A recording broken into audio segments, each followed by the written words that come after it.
Here we go. You really think you have a chance against us, Mr. Cowboy? Hey, motherfucker. What you like to do? Oh, I don't know. Play chess. Screw. Well, let's play chess. They give off to Jonathan Taylor. Jump cutting his way close to the goal line. He's in there. Touchdown. I-N-D-Y. Jonathan Taylor.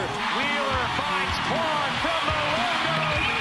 Here's Hallebertton into the front court. Mishandled it, but gets a shot. Hits it.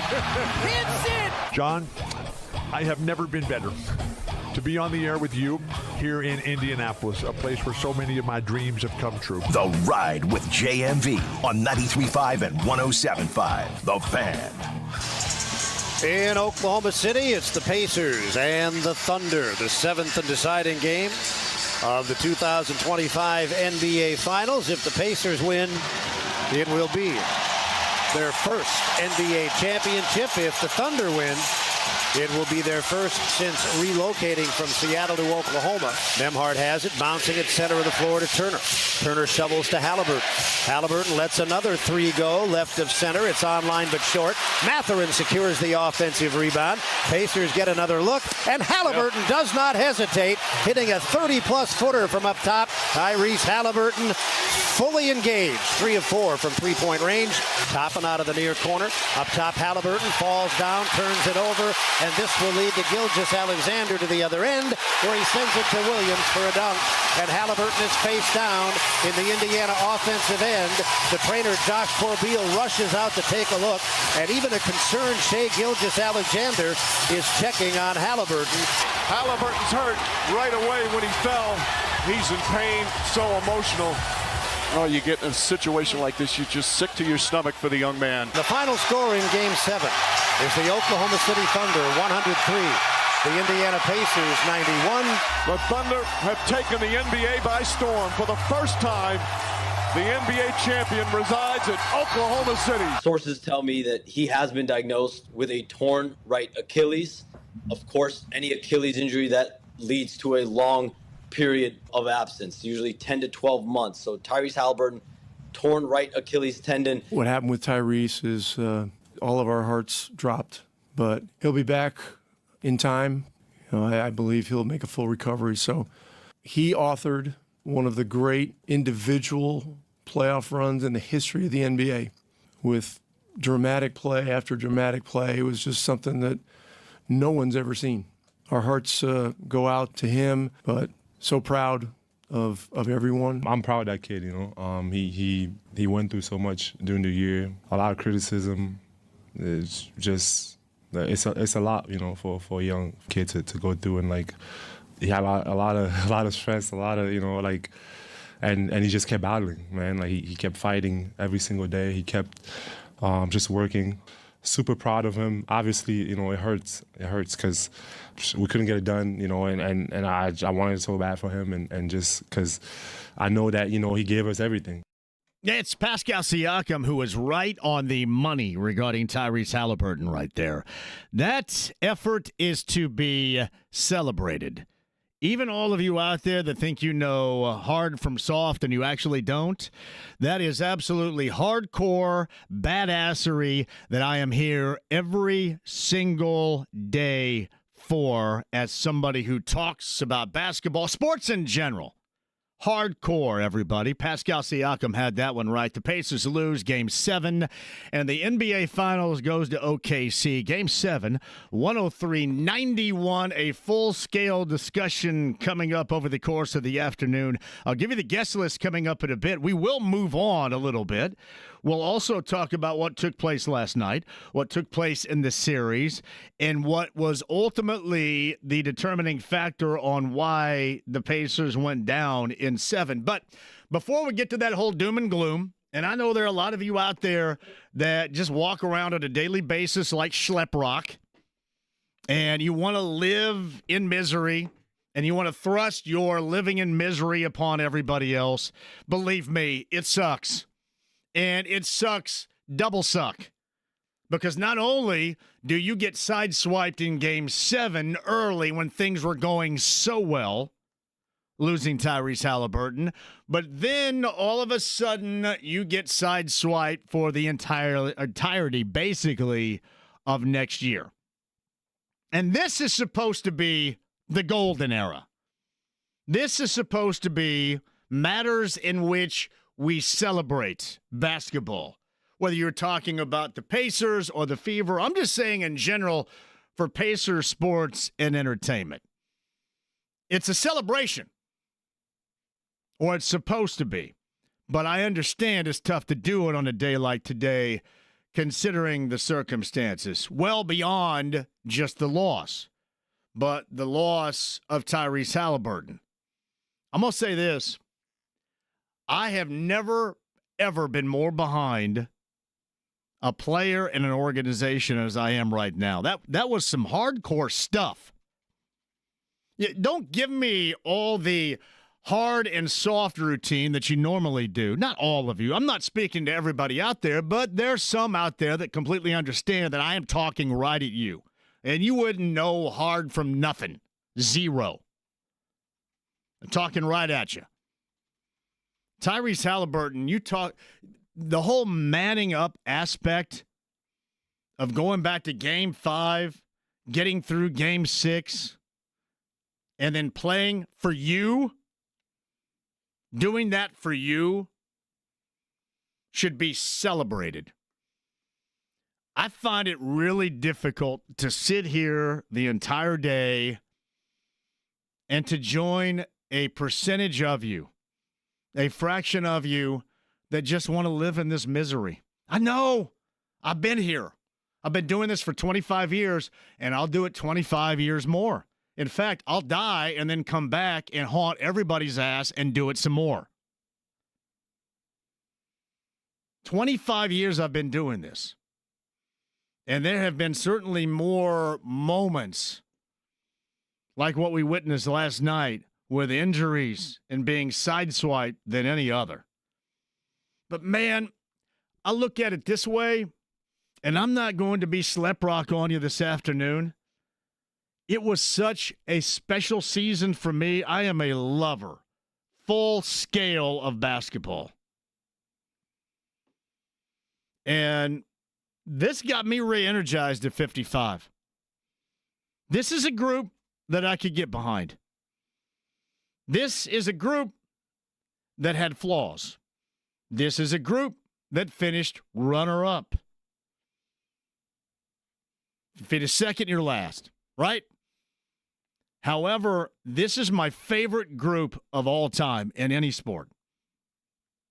How they act, both on and off the floor, the team concept, all of it.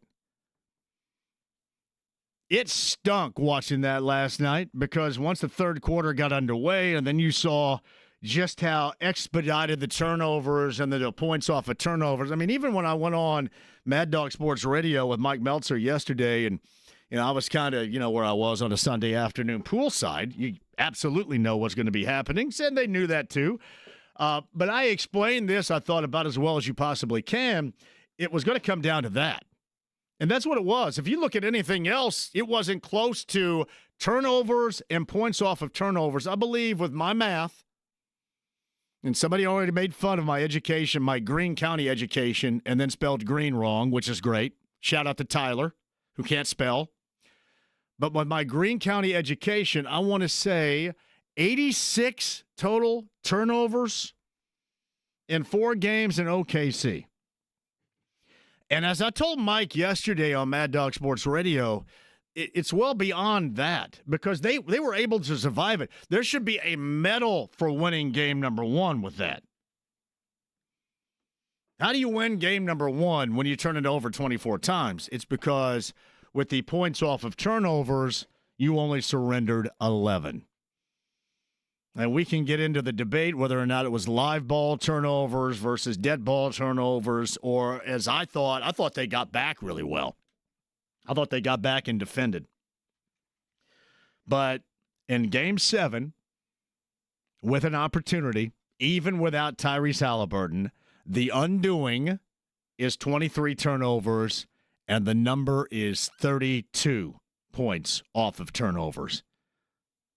You can't survive that. And we can even get into the bench production that they had, if you want.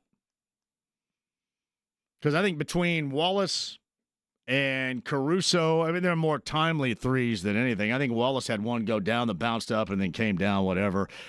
You can look back at Dort's, after SGA should have turned it over, but he didn't, and then Dort threw up that three and got it. There are a lot of moments right there, certainly, where you can look at as to, why they ended up on top. But make no mistake, the biggest reason why was turnovers.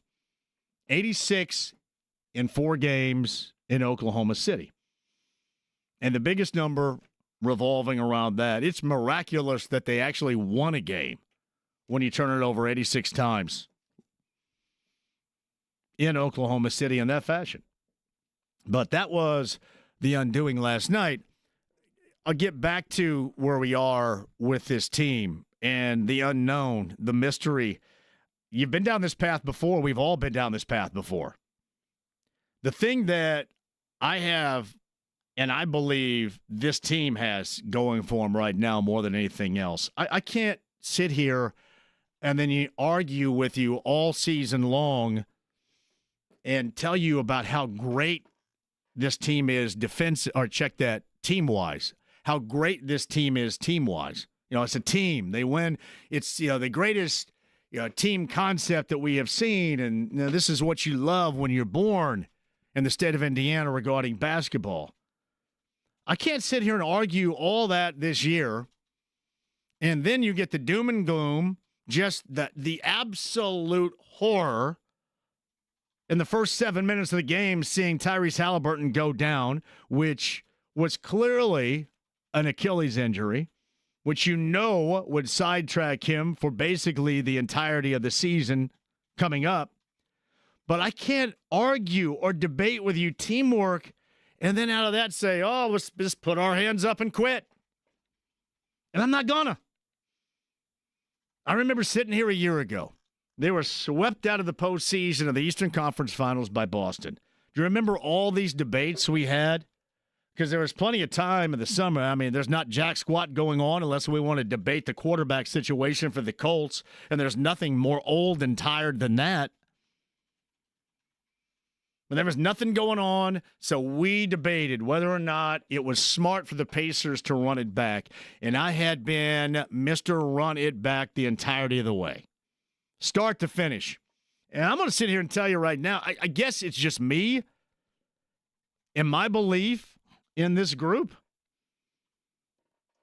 But I would try to go about it in a fashion in which you have that is familiar. When everybody else out there wants to take a stick of dynamite and blow it up, believe me, I understand the dynamic and the loss of Tyrese Hallebertton. I am not understating that, underscoring that at all. But at the same time, even in talking about that, I'm not going to discredit the rest of that team by suggesting all is lost. Because if you look at the Eastern Conference landscape, to me, all is not lost. Yet 2 of the top 5, now 3 of the top 5, have to make significant readjustments because of injury. Maybe it's just me. Maybe we'll find out that for once I'll be wrong about this. I'm not going to be. I just believe in these guys. It's not me being a cheerleader. It's me watching and loving basketball and loving this brand of basketball. And I believe in this group. I think you have options. I think you have options going into next year as far as, all right, if this isn't working, it was a work in progress all of last year, and they really didn't take off until the calendar turned. We know that to be true. I don't know how long you give it next year until you decide things aren't working. And you're asking about Pascal Siakam. I love Pascal Siakam. What's he going to be, 32 coming up in April? What do you do with the starting lineup? You put Mather in there and you run. You put Mather in there and you play. Yeah, I know it's simple. I know that a lot of you are going to disagree with it, but that's my thought. I'm not going to discredit these guys and talking about them all season long and then veer into you got to blow it up and we got to talk about entertaining losses and draft capital and all that nerdery you guys want to discuss. That's just not going to be where I am. And we'll see how it proves out. If they do decide to go that direction, they may not be on board with that. I will tell you this. I think they were absolutely clear prior to this injury. In fact, to start the finals, absolutely clear the direction they were going to go. Steve Simon was cool with going into the luxury tax. This is my belief. Nobody has told me. I don't talk to anybody. My belief is Miles is coming back, and it was a foregone conclusion. And they were going to try to, again, bring as much back as they possibly could by adding some more. I think Isaiah Jackson comes back as the backup. You know, it was funny. I was talking about Isaiah Jackson a little bit earlier with some folks. And yeah, at the tail end of the season, he was like working out, and people had told me that he was running and back into it. I don't know about the basketball, but at least the running wise, I think that they end up bringing him back. I think they end up going with, in large part, what you see right now, with some additions. And I certainly would love to know what Tyrese Hallebertton at some point thinks about all this as well. So you guys are going to call it foolhardy. You guys are going to think, hey, everything changed, the dynamic changed last night, and you may not be wrong. In terms of Miles, I completely understand the impact that Tyrese Hallebertton has had on his career. But as I mentioned, I think that he was coming back anyway, and I don't think they're going to veer away from that. Honestly, I don't know what other options he would have out there anyway. You could argue that he had certainly an awful postseason offensive production-wise. Awful. For him and what was necessary to give, but I think that they already had the wheels in motion for it, and I don't think that they're going to veer off target with it.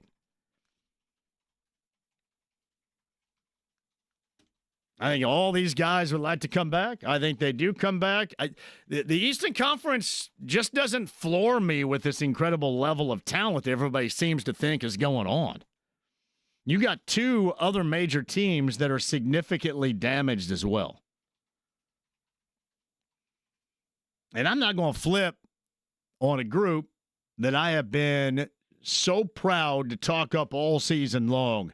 Team concept this and team concept that. And I understand the significance of Hallebertton. But I also believe in these guys. I believe in these guys. I believe in this staff. I believe in the decision makers. You know how long it's been since it's been justified to have that level of belief, organizationally speaking? Bill Polian? Tony Dungy? Peyton Manning? Yes. That's how long it's been. People were asking me a little bit earlier. In fact, we were doing our little pre-show meeting with Hammer and Nigel, as we do every day. So, James, we shut the door, and we were discussing things, what we normally do in there, and they had asked me, what was worse, because I've been around for it all. I've been around for, the Steelers game and Roethlisberger and Nick Harper and that situation. I've been around the Super Bowl and Tracy Porter, and I've been around it all. But this was the worst. Oladipo, Paul George. This was Game 7 of the NBA Finals, and you lose a guy that clearly was going to go well over the threshold, to me, of 20, and give his team an incredible opportunity. Man, in the process, he's so manned up. I could not be more proud to have covered a guy and a team that did that. That's the ultimate. It's discussed all the time. You got to man up this. You got to man up that. This guy's hard. This guy's soft. That's the ultimate right there. He gave that thing up for everybody. That, to me, is incredibly impressive. But they were asking me about these really bad moments. What are you talking about, too? Luck's shoulder and all that you've been through in the past almost now 10 years, it seems, with the Colts. And that was by far the worst. The way that it played out in that game, Game 7, by far the worst. But again, as I sit here before you, I'm not going to be schleprock and say all that is lost. I have too much trust and confidence in this team concept. So you expect me to flip all of a sudden? How lightweight would that be? I'd be what you guys are describing. Hell no, I'm not going to flip. Nobody's here to make me flip. And I don't think that I'm blinded. I just have a feel about this group. I did a year ago. I was proven right. And you know what? I bet you I'm going to be proven right again. Even through what would be incredibly unfortunate circumstances. I just think these guys are different. We got that to discuss, too. Everybody wants to talk about Miles. I'll bring up Miles over the course of the afternoon. I've got to have, because, again, even if you can't spell green right in Greene County, there is a little bit to the whole Greene County education, especially in terms of rules and regulations and stipulations and math. So Bobby Marks is the front office executive of ESPN for the NBA. He's going to join us at the top of the hour and sift through a little bit of that. Is Eddie Gil on? Did he get back with you yet? We still waiting? I'm still waiting. Still waiting on Eddie Gil. I do want to get Eddie Gil on here before the end of the show, hopefully. And Tom Crean, the former coach, is going to join us. He's been a valuable resource basketball-wise for us. I know that he's got a hard target on the NBA draft because, I mean, hell, you just played Game 7, and now the NBA draft, first round's coming up tomorrow night. Yeah, that does not have a lot to do at all with you and what you care about around here, but certainly trust his valued opinion and his resource in basketball. Tom's going to join us coming up in the 4 o'clock hour. Otherwise, 239-1070. Email address jmv at 1075thefan.com. Inside the AAA membership lounge via YouTube Live. I'm sorry, I'm just not built that way. You know, I can't. I'm not going to let. It's not going to be funeral-esque here. I'm going to tell you exactly what made this team incredibly special to me. And then we'll also mix in what is coming up down the road. And we'll have plenty of time to do that. But certainly a great deal of time for reflection over the course of the afternoon. We'll take a break, come back. Anything to give away this week at all? Are we naked? Plumb naked we are. 103-91 was the Game 7. Hey, by the way, too, shout out to everybody that stayed up late to keep my X handle active last night. That was well done out of you. Yeah, it's some of you, like, there are some things that I'll read, and then others, man, holy crap. Turnovers and points off of turnovers. That's it. All right, Miles conversation on the other side, also on the inbound, and your calls and a lot more coming up next. Don't go anywhere. The stream, the app, HD Radio. It's 93.5, 107.5 The Fan.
JMV. Smokey, this is not Nam. This is bowling. There are rules. 93.5 and 107.5. The Fan. Hallebertton bouncing right corner. Turner brings it outside, and it's Halliburton's ball driving left hand. Shot clock to 9. Far corner Turner. He'll go to work on Holmgren, taking him into the lane. He's double teamed. Kick out to Siakam, who sets up Hallebertton for a wide open three. Exceptional work by Siakam. Mark Boyle in the call. Game 7 goes to the Thunder. And the Pacer season, along with the NBA season, is over. Thunder, the champions, and the Pacers are trying to pick up the pieces, and certainly in terms of their star, Tyrese Hallebertton. Again, a big shout-out for just being the ultimate badass and going out there and doing what he did. I'm not going to sit here and cry for you. I know a lot of you are out there upset. I'm not going to listen. I'm not ready. I am more about just how awesome that season was. Now, that sucked last night, don't get me wrong, and it's probably going to suck next year without him, certainly, but I'm not going to cry. I would suggest you not cry either. Bobby Marks at the top of the hour. We're going to try to figure out exactly the path that this team is going to take. As I mentioned a little bit earlier, I thought that, again, the wheels were already in motion to do as much as you can to bring everybody back, including 33. And maybe again, the Hallebertton injury dynamic changes everything, but I'm not quite sure. 10-6, 4-4, 1.5 blocks. Couldn't shoot it. Last night, didn't shoot it. Hit the bench late. Yeah, all bad situations offensively for Miles. Could not find it. If you're asking me if I think he's going to be back, I said it last night. I think he is. We shall see. I know everybody. It is funny, too, because everybody's all over him. And that's just what happens in sports in general, especially professional sports. I mean, everybody's all over him. And he's bad offensively. Everybody said, well, he couldn't play defense either. He didn't do this and he didn't do that. The problem that they had overall was not even so much that. It was turning the ball over. That's easy. I mean, hell, even box score reading clown can see that. You were not going to survive last night turning it over 23 times and surrendering 32 points off a turnover. You just weren't. That was easy. They gave it a try, though. I know we're going to be discussing 33 in the future, and Bobby Marks can help us figure that out at the top of the hour. If you're asking me what I would do, I have enough trusts in this group, in this team, and I do like them, that I'd go about it as with what you have right now, as best you can what you have right now. Especially with the landscape of the Eastern Conference. But I know a lot of you want to blow it up. A lot of you want to wait. We'll see if the Pacers listen to you or listen to me like they did last year and then go to 7 games of the NBA Finals. I know who I'd listen to. Bobby Marks, top of the hour. Eddie Gil is in, coming up at the 5 o'clock hour now, right? From the Pacers Radio Network, too. And Tom Crean's going to join us coming up at 4:30.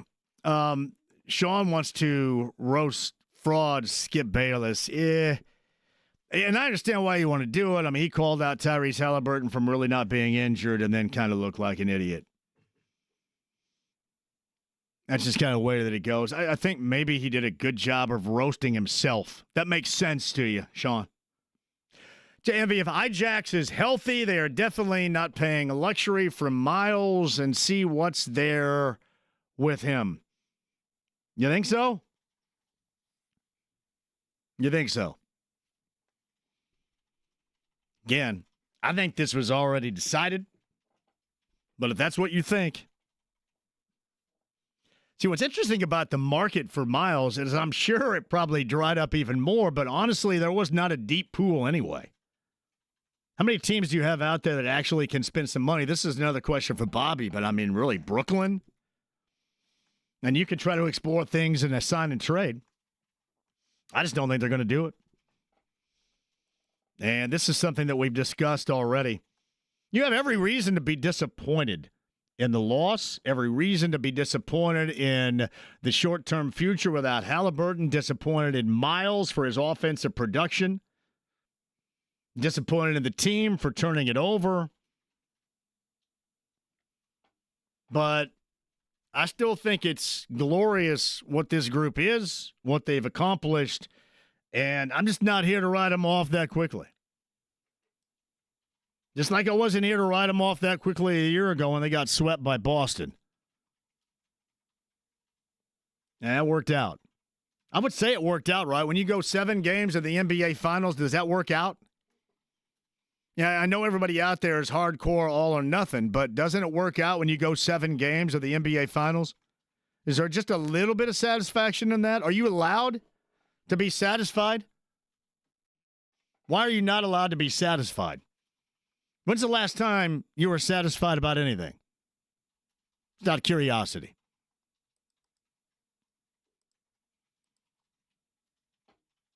Bobby Marks, top of the hour, 239-1070. I do have time to work some in. We'll start with Kenny right here. Hello, Kenny. How are you? How you doing, John? Good afternoon, brother. I just wanted to say that I wouldn't pick another group of guys like our Pacers. You shouldn't want to. Yes. Nope, you shouldn't want to. Them dudes are the future, and they're looking bright, bro. They played their ass off. They played their. Sorry about that. Right.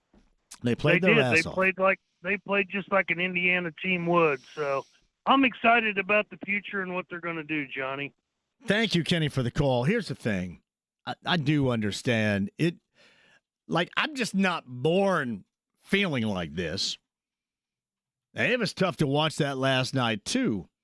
But I'm just not ready to write off everybody else on the roster because of it. Does that make sense? To me, that's the hotter take. Like, people are saying, oh, it's a big hot take artist right now. You're going to run this back when you shouldn't. I think the hotter take is, okay, we celebrated this as a group effort all season long, and now you're just going to write everybody off? I'm assuming going in you were cool with them bringing everybody back. I know that there are some significant decisions to make.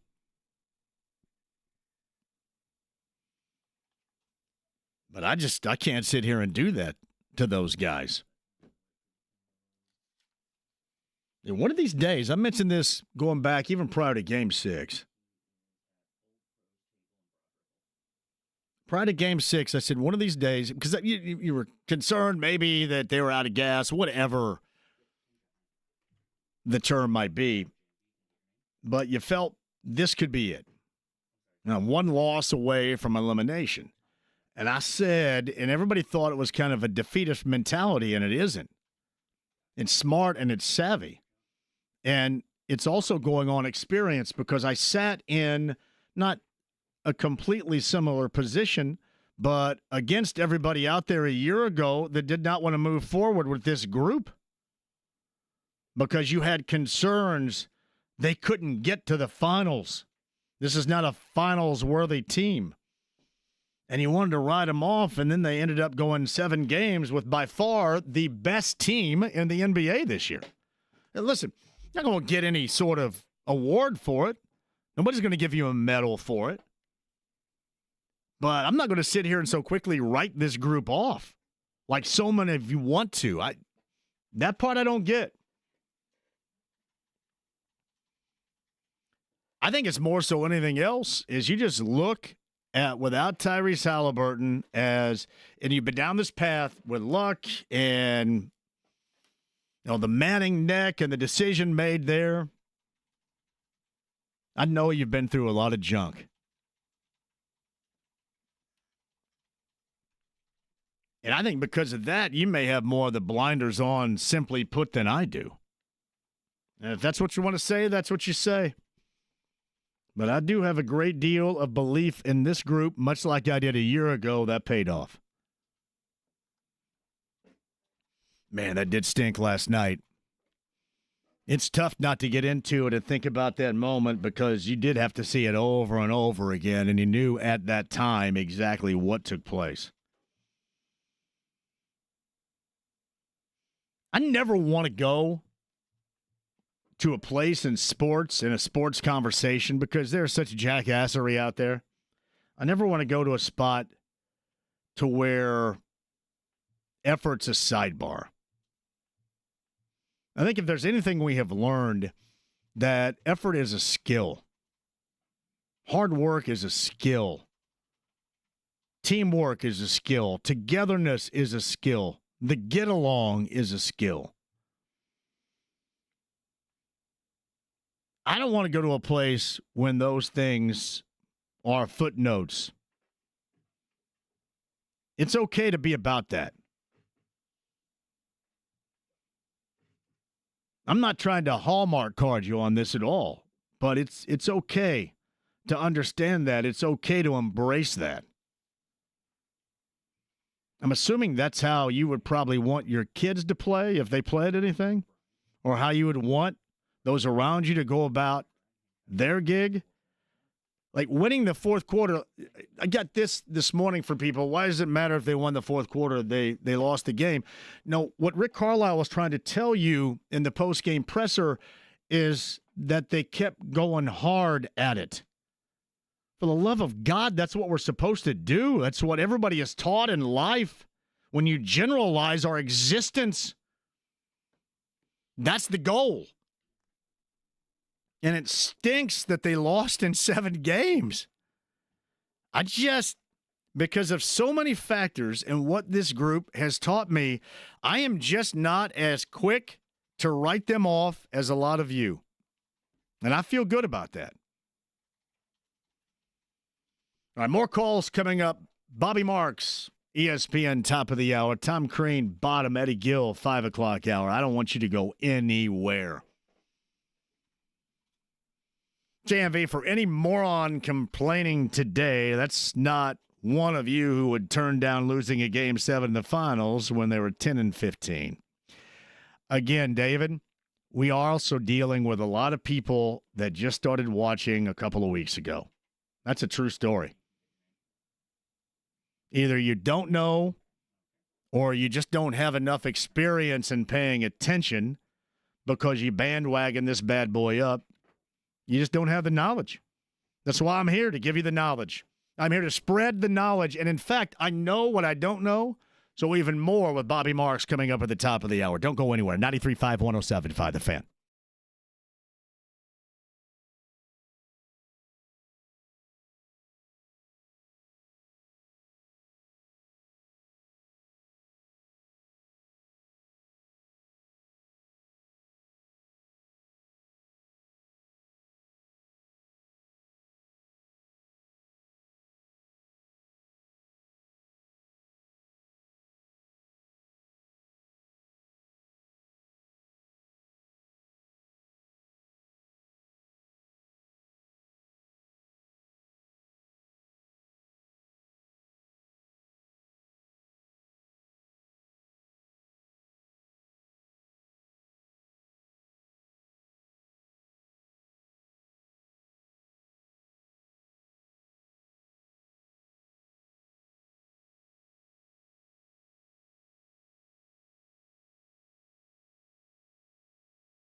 Ride with JMV.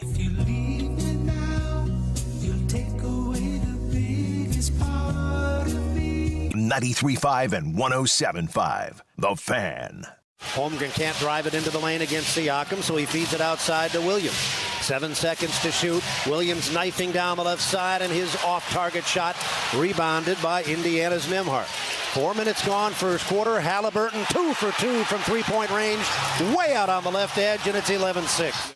Mark Boyle right there, the Pacers Radio Network Game 7 going to the Thunder. They're your NBA champions, 103-91. Pacers had a beyond dismal third quarter, outscored 34-20, and then could not make up that space after taking a halftime lead on an Andrew Nembhard made three. And to complicate things, Tyrese Hallebertton, and that was reported by Shams earlier today, it is a torn Achilles, and you know the time, what is it, 10, 11 months, somewhere in that neighborhood is what they're talking about. And he now joins NBA stars Damian Lillard and Jason Tatum on the mend. Actually, Kyrie Irving, I guess, as well, can be thrown in there. On the mend coming up next year. We'll talk to Bobby Marks about the path the Pacers should take coming up here at the top of the hour. I know some of you don't want to get into that yet, but I'm going to get into that. Hope you don't mind. Man, this does bring out the Slep Rock attitude. See, Coop, I agree with this. To be honest, I have no idea what they should do next, but I believe the front office has done an incredible job building the team. Whatever decisions they make moving forward will likely be good. That is proven. And that part I get. My basis of opinion right here comes with the trust and the understanding of what I value in this team. It's not minimizing the effect at all of Tyrese Hallebertton. It's not over-glorifying the effect of the past 2 years. It's not remembering going back 3 years and how absolutely brutal it was leading up to it. Not at all. I just have trust in this group.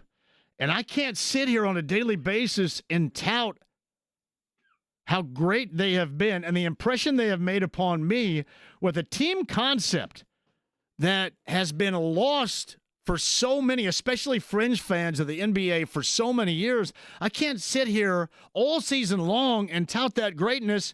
And then with the injury to Hallebertton, and I know it's enormous, but to write everybody off, to write next season off, I can't do it. And that's even before I start evaluating what Milwaukee might do. You know, the Celtics are going through an ownership change, and they're without Tatum, what they may end up doing. I can't talk that concept up and glorify it all season long to say, oh, well, all is lost. I can't do it. And I sure as hell I'm not going to sit here for 3 hours today and whine and cry about losing in Game 7. It stunk. Halliburton's injury stinks. But I had the most fun over the course of the season, especially in the past 2 months, that I have had watching sports in this market for stinking ever. And I don't give a damn what you say, because it doesn't make me anything but incredibly prideful with what this group accomplished. And you know what? That's okay. That's okay. You may not like it, and in fact, I don't care. But it's okay. I'm not going to sit here and talk about resiliency, never giving up, and all these cliches we have described this team being about, and then, oh, you know, it's not going to work now. Just not that person. Bobby Marks. Of course, I'm also not that person in terms of contractual knowledge, rules and regulations, and math. We'll let Bobby spit those facts coming up on the other side. Tom Crean, bottom of the hour. Eddie Gil, 5 o'clock hour. Don't go anywhere. I'll come to you at 239-1070 eventually. It's 93.5, 107.5 The Fan.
JMV.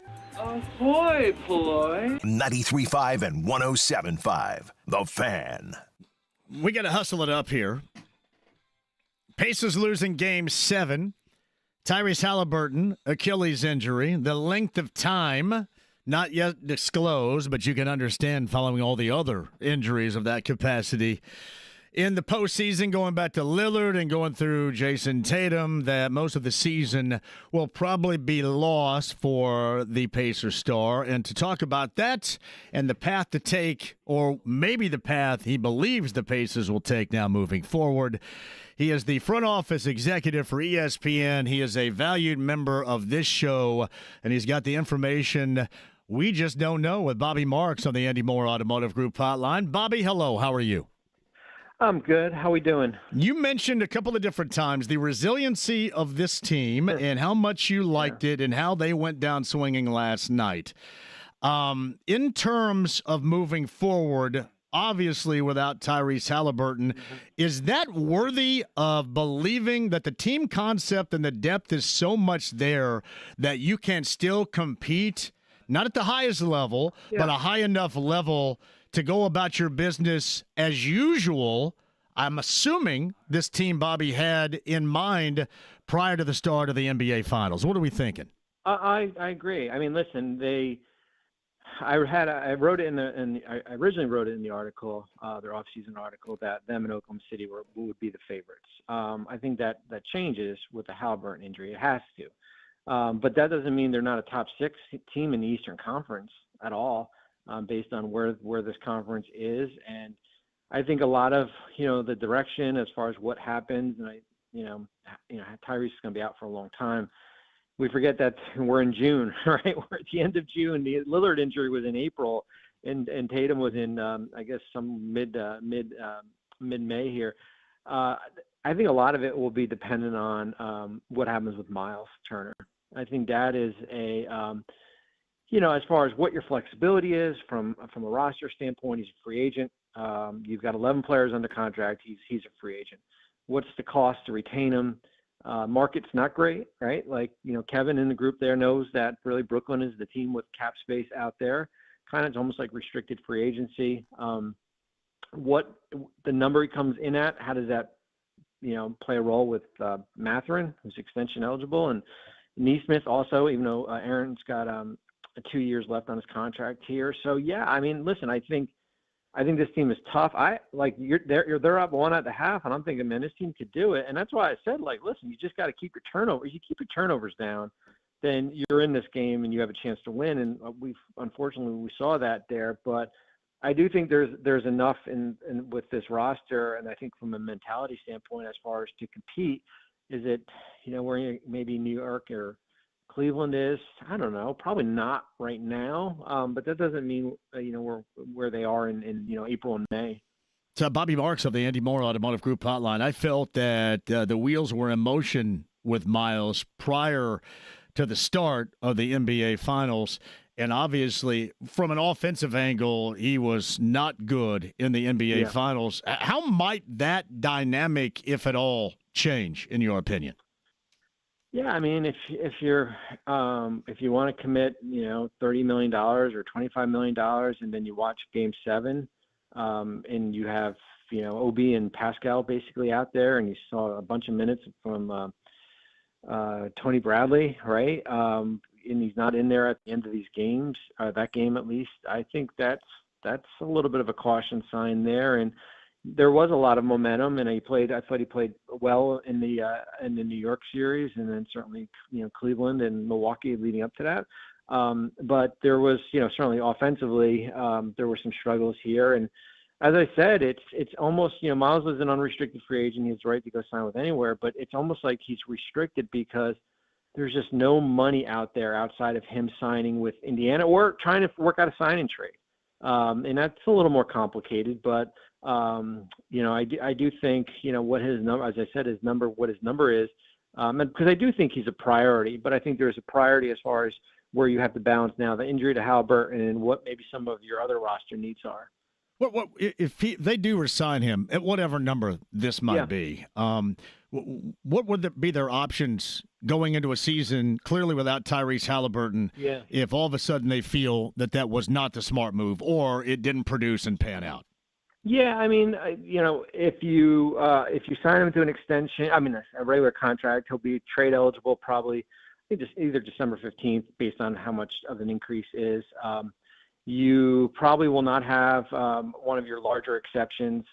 You'll have your $5.7 million one. But you have all these contracts. We've talked about it so much that they've done such a good job with building out their roster whether it be they signed 4 guys to extensions. The only one who has made more than $20 million in a year is Tyrese.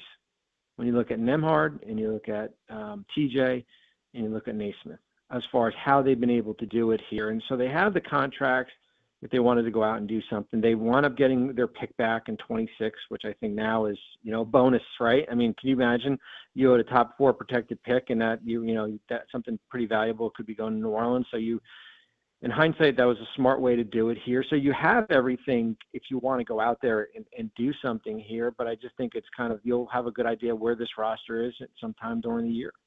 So Bobby Marks, he's on the Andy Moore Automotive Group hotline.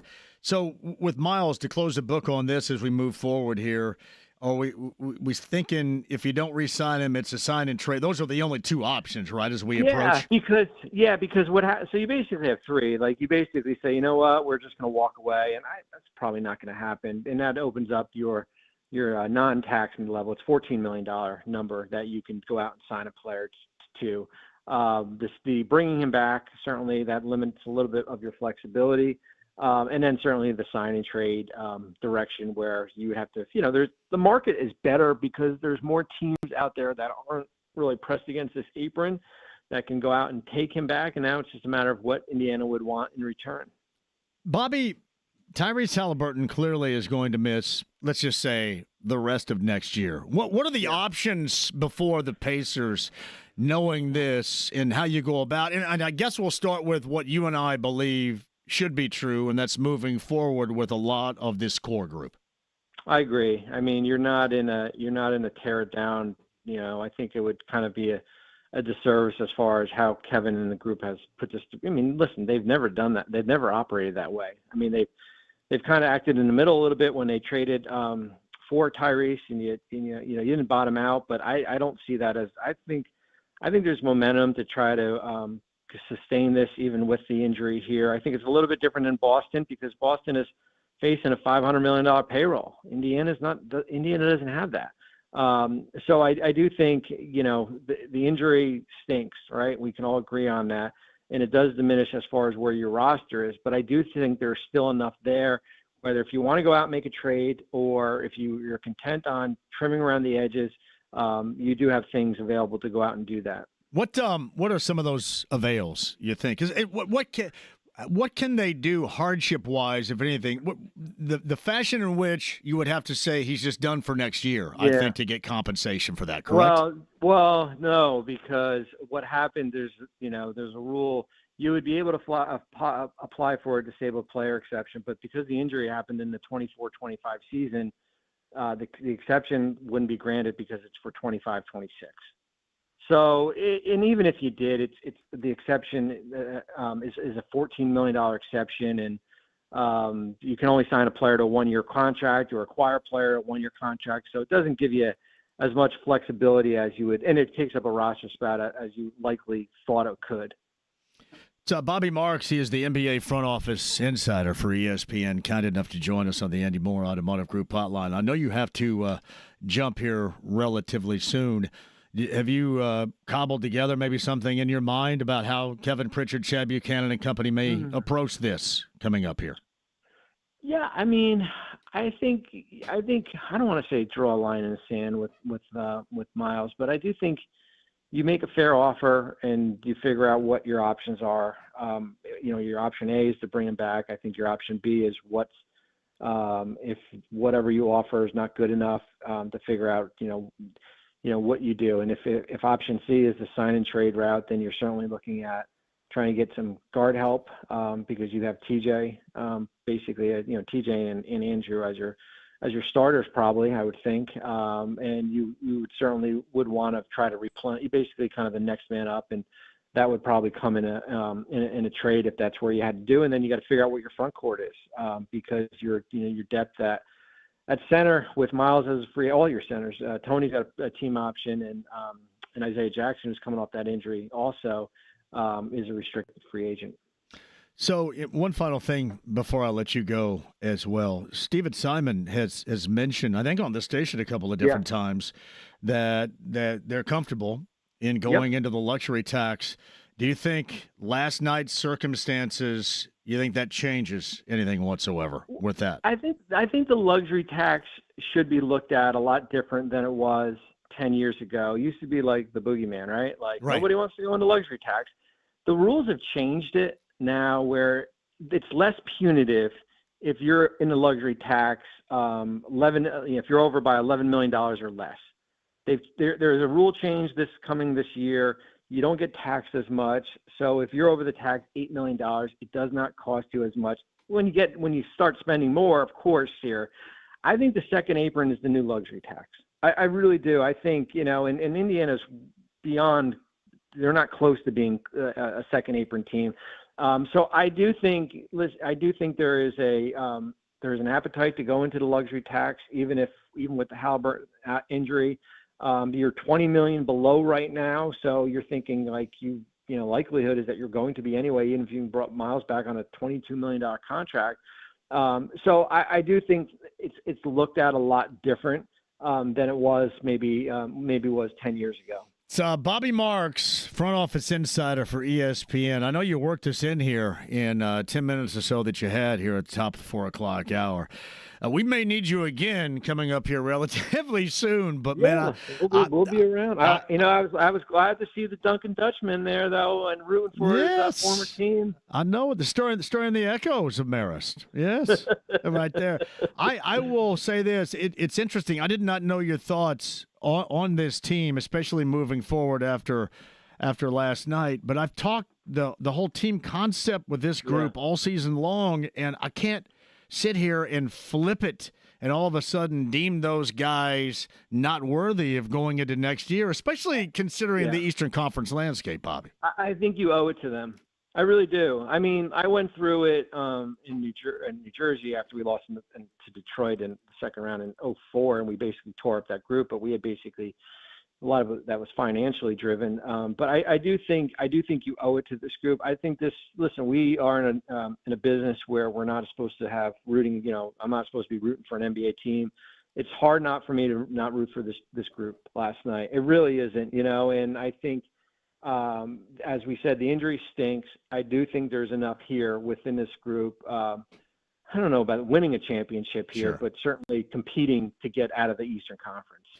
Bobby, I appreciate you more than you know, man. We'll do it again relatively soon. Got it. Thank Good you. talking with you. It's, you got it. Thanks. Bobby Marks on the Andy Moore Automotive Group hotline. I had zero idea that he was going to agree with most things that I had stated. So for those of you saying, well, you just lined up your thoughts, well, I had zero idea. In fact, I thought he was probably going to tell me that it was a little bit crazy. I mean, you have to adjust it anyway. But is it worthy of what so many of you want to do and start it over again? It's just not to me. And I know that comes down to so many of you last night just being upset. And you should be. There's a reason for you to be upset. But when you look at the bigger picture, I just sit here and think, as he mentioned, you owe it because of this team concept to give them a little bit more love and confidence than what that some show. But, that's the pain of still being sore from that moment last night. No pun intended. JMV, it's nuts. The past 3 significant Achilles injuries were all superstars. Yeah, I saw that, wearing the number 0. That is kind of weird. Never thought about that in full detail, but weird nonetheless. Now, do you guys agree with that particular path and what Bobby Marks had to say right there. 239-1070. Tom Crean is coming up next at the bottom of the hour. Eddie Gil's in the 5 o'clock hour. Tony is going to join us next. Hello, Tony. How are you? Hey, JMV. Hello, Tony. Well, our boy Miles had a rough go again, but I still think bringing him back is the thing. I mean, this I really felt bad last night. Felt disappointed. I think felt worse for Tyrese and the other guys for as much as they had put out and what they had gone through and everything. And this may sound weird, but the team concept may have actually hurt them in the second half, simply from the standpoint of they were in that in that locker room at halftime, seeing their brother and what he had gone through. I think emotionally and psychologically, they're so invested in each other that it's not like he twisted an ankle and they're playing for him, playing through him or whatever. I mean, they saw a serious injury, and I think it really shook him up. I think Obi even made that comment. They just couldn't get it out. No, of his head. he blamed himself because he had that pass out to Hallebertton. He was blaming himself. Yeah, I mean, you can see. I mean, you can see the camaraderie they had when everybody on the team basically surrounded him out there in the fashion in which they did. But this is my favorite team of all time, my favorite group of all time. And Tony, I just can't. I can't sit here. I'm not going to flip on them. This sucks about Hallebertton. It sucks last night that they lost, but until further notice, I'm going to ride with this particular group because of what they have shown me that they're able to overcome. And that's just not the guys on the floor that they're going to bring back as their core, but it's also those making those core decisions. I think that they've earned everybody's trust to do the right thing on it. And I think, like I say, Miles, I wish he had better, but they wouldn't have been where they were last night if it hadn't been for him. Yeah, I'm sure my ex-handle wishes that he would have had a better offensive performance throughout the NBA Finals too. So yeah, Jim's a dumbass. Well, I got to deal with a lot of them, so that's okay. Kind of comes with the territory, though. Tony, anything else? No, that's it. Appreciate your call, Tony. Thank you very much. Tom Crean, bottom of the hour. Matt's been on hold. Hello, Matt. How are you? Hey, JMV, doing well. Hey, just totally agree with what you're saying about belief in this team. I mean, gut punch last night, right? No one would agree with that. But I mean, I'm going to read you a stat here. I'm going to read you a date that probably doesn't have much meaning to you, but I'll tell you why in a second. January 20th, 2022. Okay, the Pacers played the Golden State Warriors. This was our starting five. So this is not very long ago. Chris Duarte, Justin Holiday, Torrey Craig, Goga, and Kiefer Sykes. That was the starting five of this team in 2022. And last night, we took one of the best defenses of all time to Game 7 of the NBA Finals. That's pretty impressive. Yeah. I can't write that off as if you're not first, you're last bull crap. I can't do it. I know that everybody wants to utilize that, but that's just not me, man. I'm not easily going to write off the effect that they've had on so many in my favorite sport, basketball, around here. Just can't do it. Absolutely. And the reality is, if you don't want to feel the pain of a defeat like this, the only way to avoid that is A, either win every single time, which is just impractical, or B, just never make the playoffs. Or just Wizards or something. Yeah, sit around and do what you do in your house.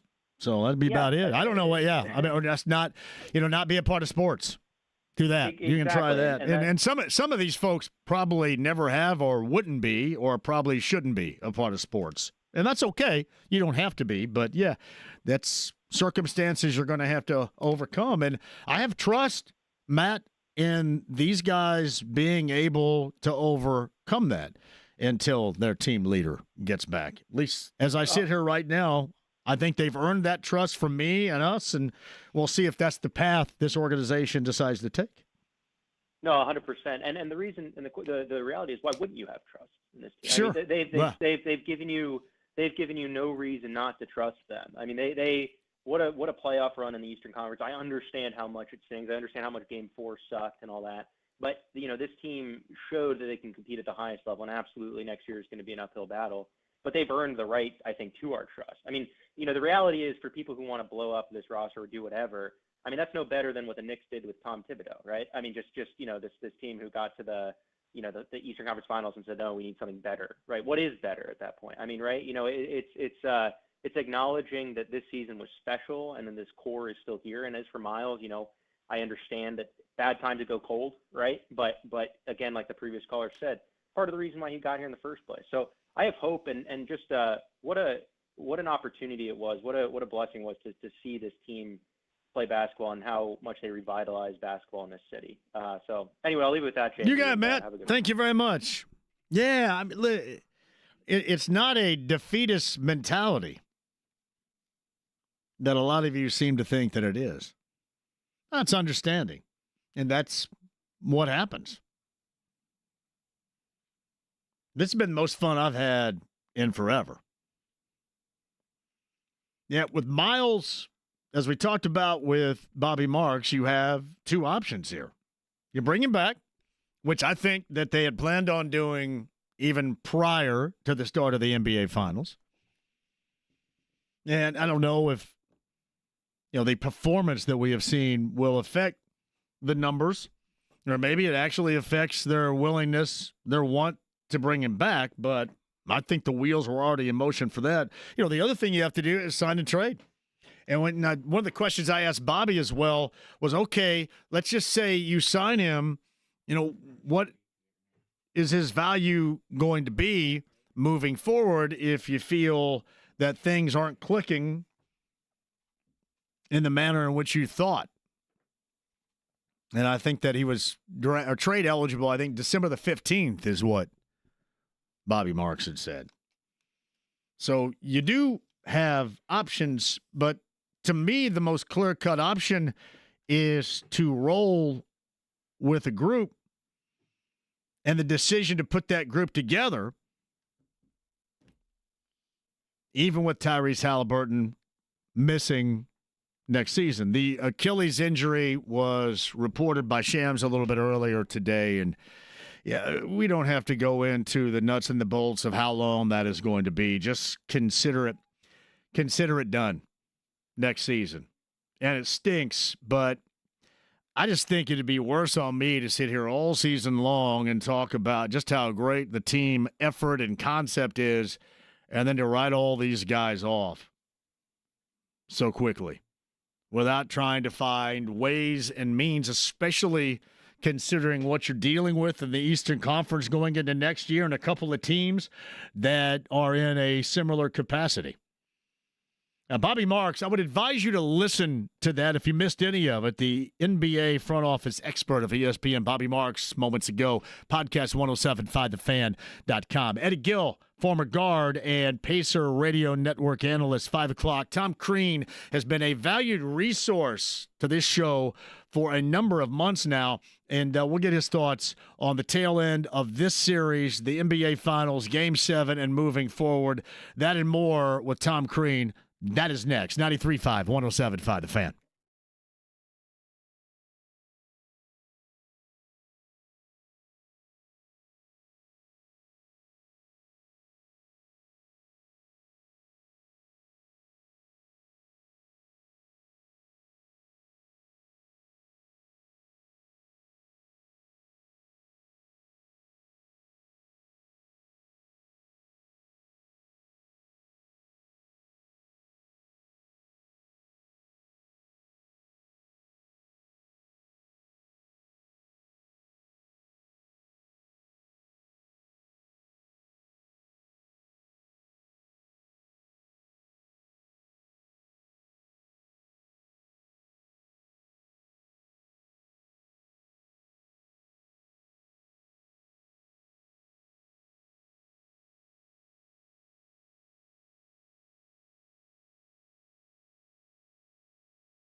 This channel is reserved for emergency calls only.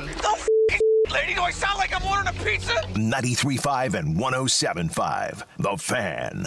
Separation between game and shot clock's negligible, less than a second. Siakam gives it up on the logo at center court. We're down to 10 seconds to play. Nembhard has the ball. Hasn't used his bounce with 7. Now moves to his left, rises up. Holmgren got there late, and Nembhard hit a 3 from the left edge. It's a big-time shot. That is Smart Boyle and Eddie Gil, Pacers Radio. Eddie's going to join us top of the hour. Bobby Marks of ESPN, the NBA front office expert, a little bit earlier. I'm assuming will be a part of the NBA draft coverage that begins coming up on Wednesday as well. Our next guest will be a part of that. Of course, the former IU coach and friend of this show who's really provided a great deal of resources for us in terms of basketball knowledge across the board. Tom Crean joins us on the Andy Moore Automotive Group hotline. Hey, Tom, thank you for the time. How are you? I'm doing great. It's good to be with you on a tough day for Indiana and Indiana Pacer fans, but it's great to be with you. And what a year everybody had in there. Just incredible and excruciatingly sad to see it end in the respect that it did, but it's just amazing what that team did, and not only what people saw nationally from the Indiana Pacers, but really internationally. Yeah, and just the way that they played the games all year, and especially these playoffs, just incredible. Sometimes, Tom, the whole team concept gets lost in the shuffle in terms of the NBA, and really with both teams.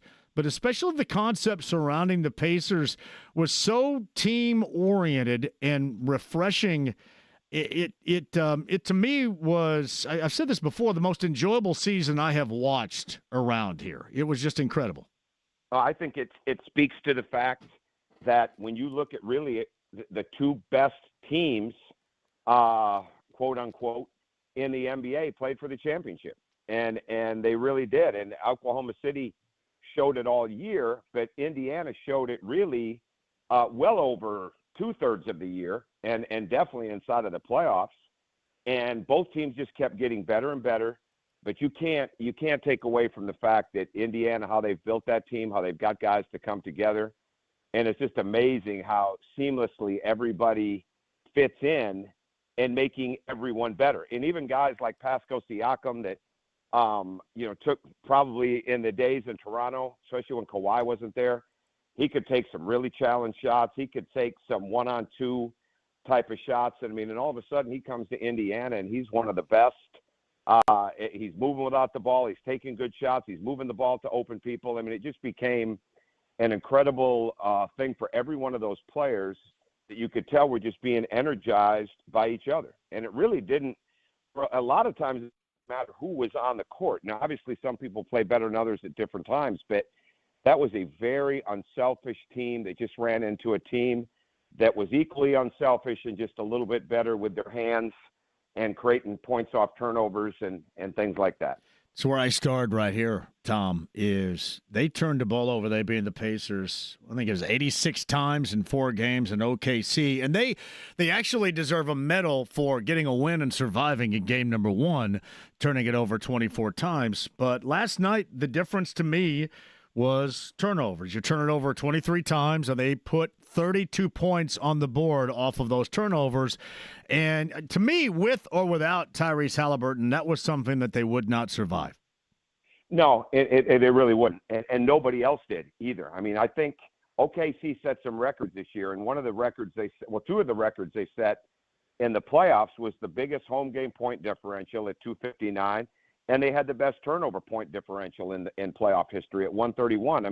I said this on your show before, but you go back to even the last game versus Denver, Game 7, the first 2 games versus Minnesota, the points off turnovers were basically 93-17 in those 3 games in favor of OKC. Minnesota gets a win in Game 3 because they outscore them by 1 in points off turnovers. That was the magic ingredient of what Oklahoma City was all about because of the quickness, the anticipation, the way they read, the way they were on a string.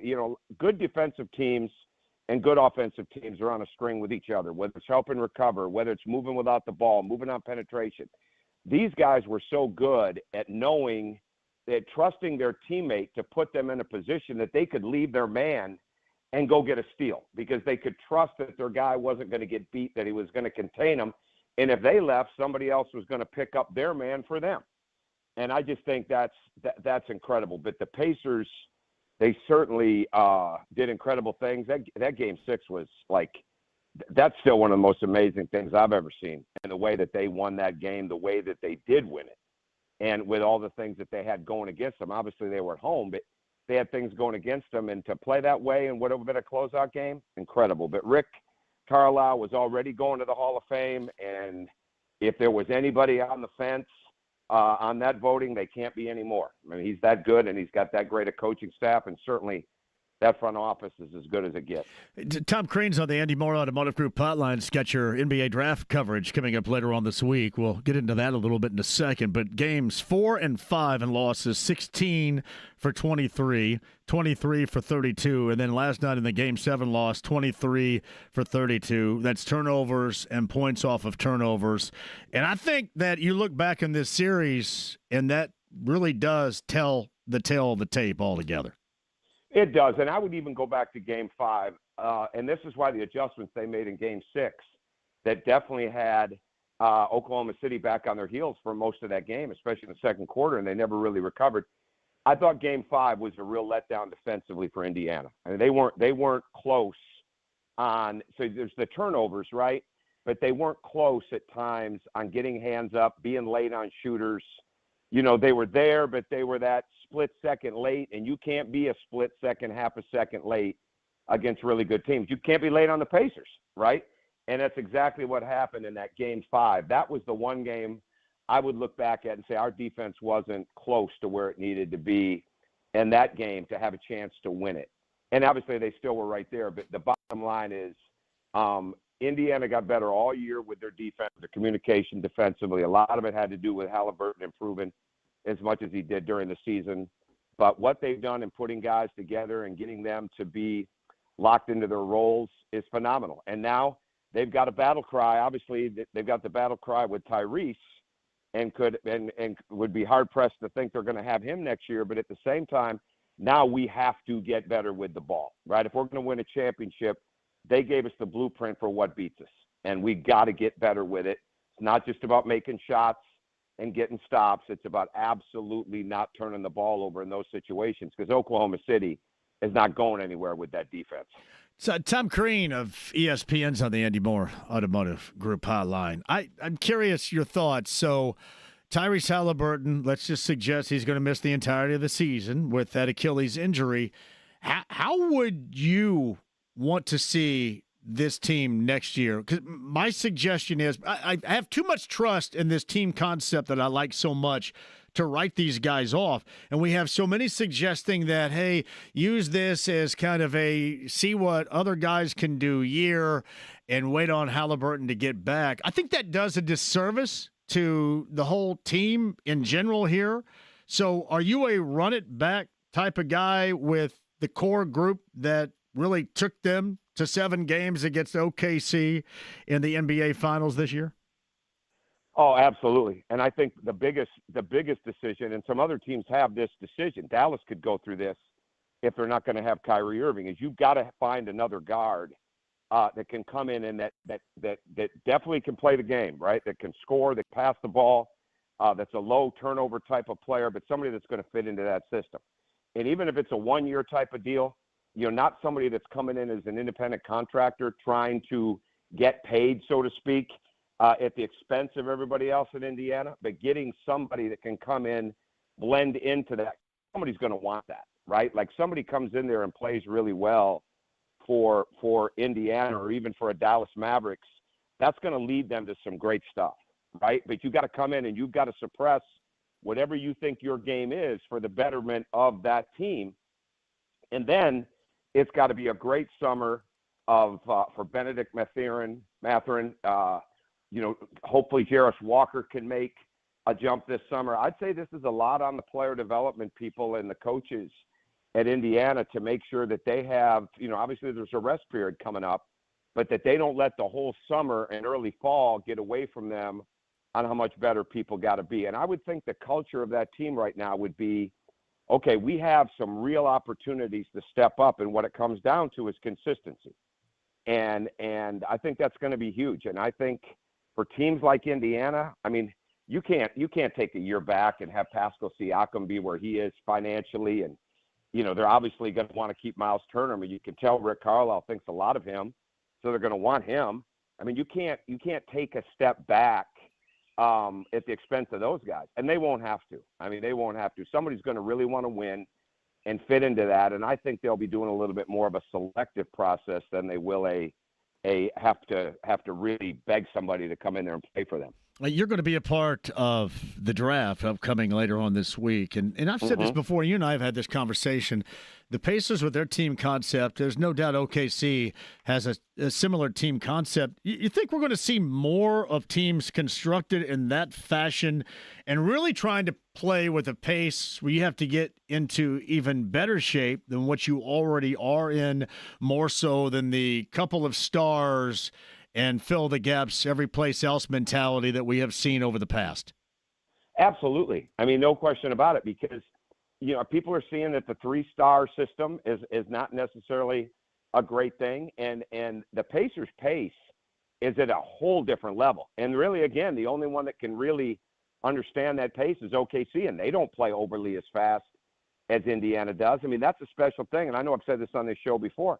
The number one key outside of the unselfishness of that break is the way that whoever gets the ball on the break looks up the floor. That is not overly common in pro basketball. I mean, they are much happier to throw the ball ahead in Indiana than they are to dribble it into the next pass. And I think because of that just wears on you time and time again, because what that does, they are much happier to throw the ball ahead in Indiana than they are to dribble it into the next pass. And I think because of that just wears on you time and time again, because what that does, yes, it puts pressure on the guards, but it puts that kind of condition, which is really of most teams. And it's absolutely astonishing how little player development really of most teams. And it's absolutely astonishing how little player development there is across the board for guys in the non-star related, right? There's very few guys that made a huge jump.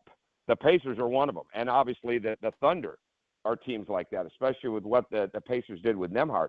But when you look at it, it's like, okay, how's this person going to fit? How's this person going to fit into – it's not just where they at in the first year, where they at in the second year. And then I think there's going to be trades. I think there'll be some draft pick movement. I think you'll see some two teams that have 2 picks trading up for 1, or there might be some 2-and-2 swaps. So, and then there's a lot of interviews and things like that with the players, which is always cool because you just sit there and look and say, this is absolutely their night. And one thing I found last year is that there is such an absolute reverence for the kids that come over from Europe and the different countries to be inside that green room, to hear their name called in that draft. They grow up with the NBA draft day being one of the absolute highlights of their childhood, watching it. And they come in there and they get to be a part of that. And it makes the hair on your back of your neck stand up, how proud they are to be there, have their name called, and to be in that environment. So I get inspired by that too. All right, when are you going to be on later on this week with the draft, Tom? Starting tomorrow, NBA radio tomorrow, and then all draft coverage on Wednesday on NBA radio, show 4 to 7, and then ESPN covers the draft.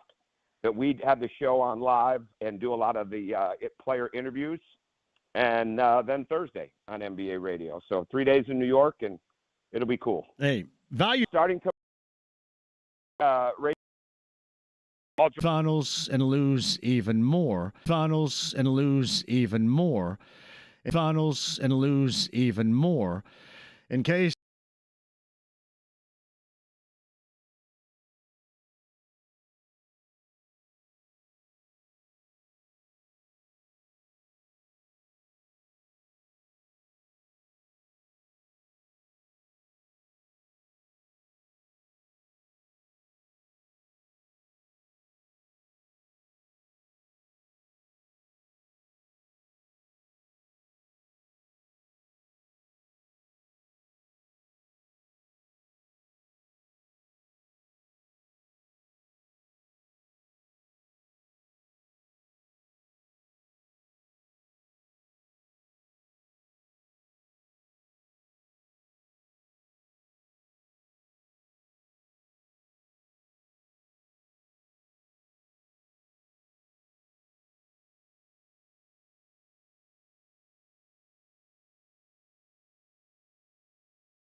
The Ride with JMV. Give me my theme music!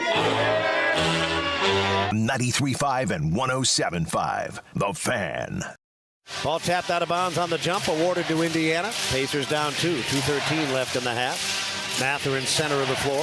Left hand outside the arc. Got it to Nesmith, took it right back. Shot clock to 10. He'll rise up left edge and deliver a three. Mark Boyle right there. Eddie Gil of Pacers Radio. The partner of Mark Boyle joins us top of the hour, the former Pacers guard here on the show, Tom Crean and Bobby Marks. If you missed either, I would advise to check out the podcast. Don't do it right now, but at some point do it. A lot of valued info. Bobby Marks has some of the options that he feels Kevin Pritchard, Chad Buchanan, and company have as we now are into the offseason, especially those options in consideration of no Tyrese Hallebertton coming up in 2025 and 2026. Bobby Marks podcast, 107.5, thefan.com. You probably heard this in a promo. Old Pros Table in a tavern tour stop. It seems like it's been forever.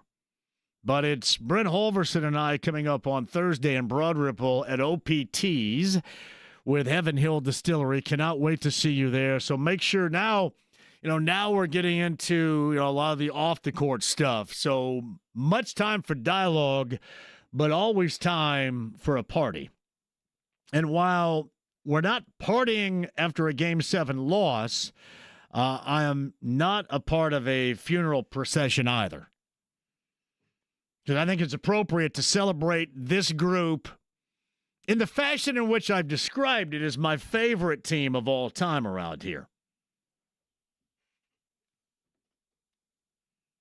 So, as bad as everybody feels, not only about that, but with the injury to Tyrese Hallebertton and the Achilles injury, and basically the missing of next season, as we know, I think we can also talk about just how incredible the season was without being, a wimp because you didn't win it all, and if you don't win it all, it doesn't matter. Most of the people that say that, they're flexing and acting tough, and they're not.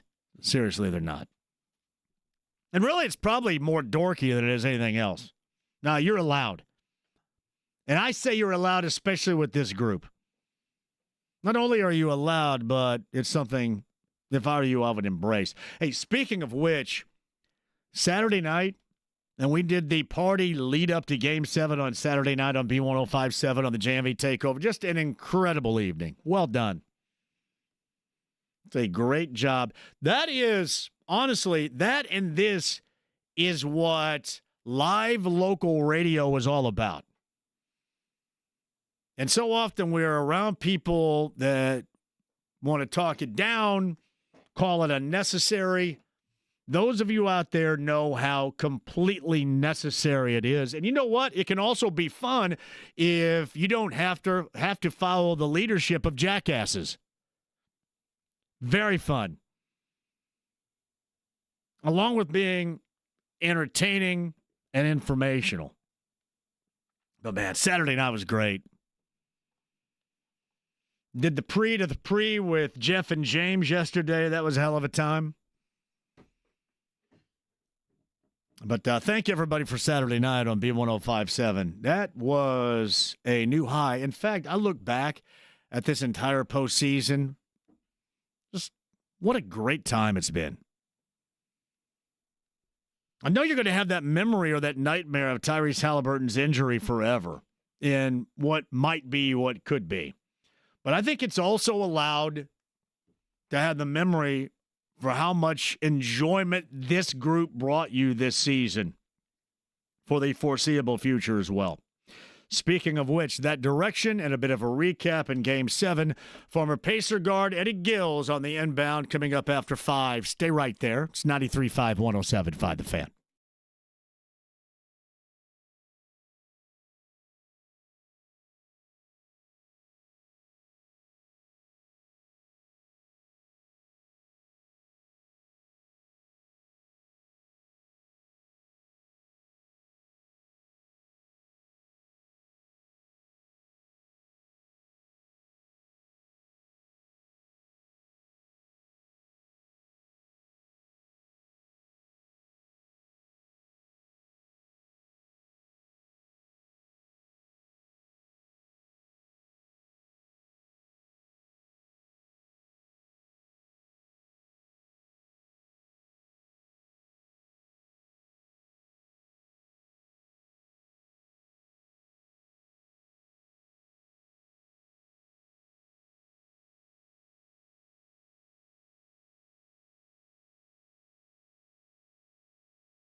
Listen here.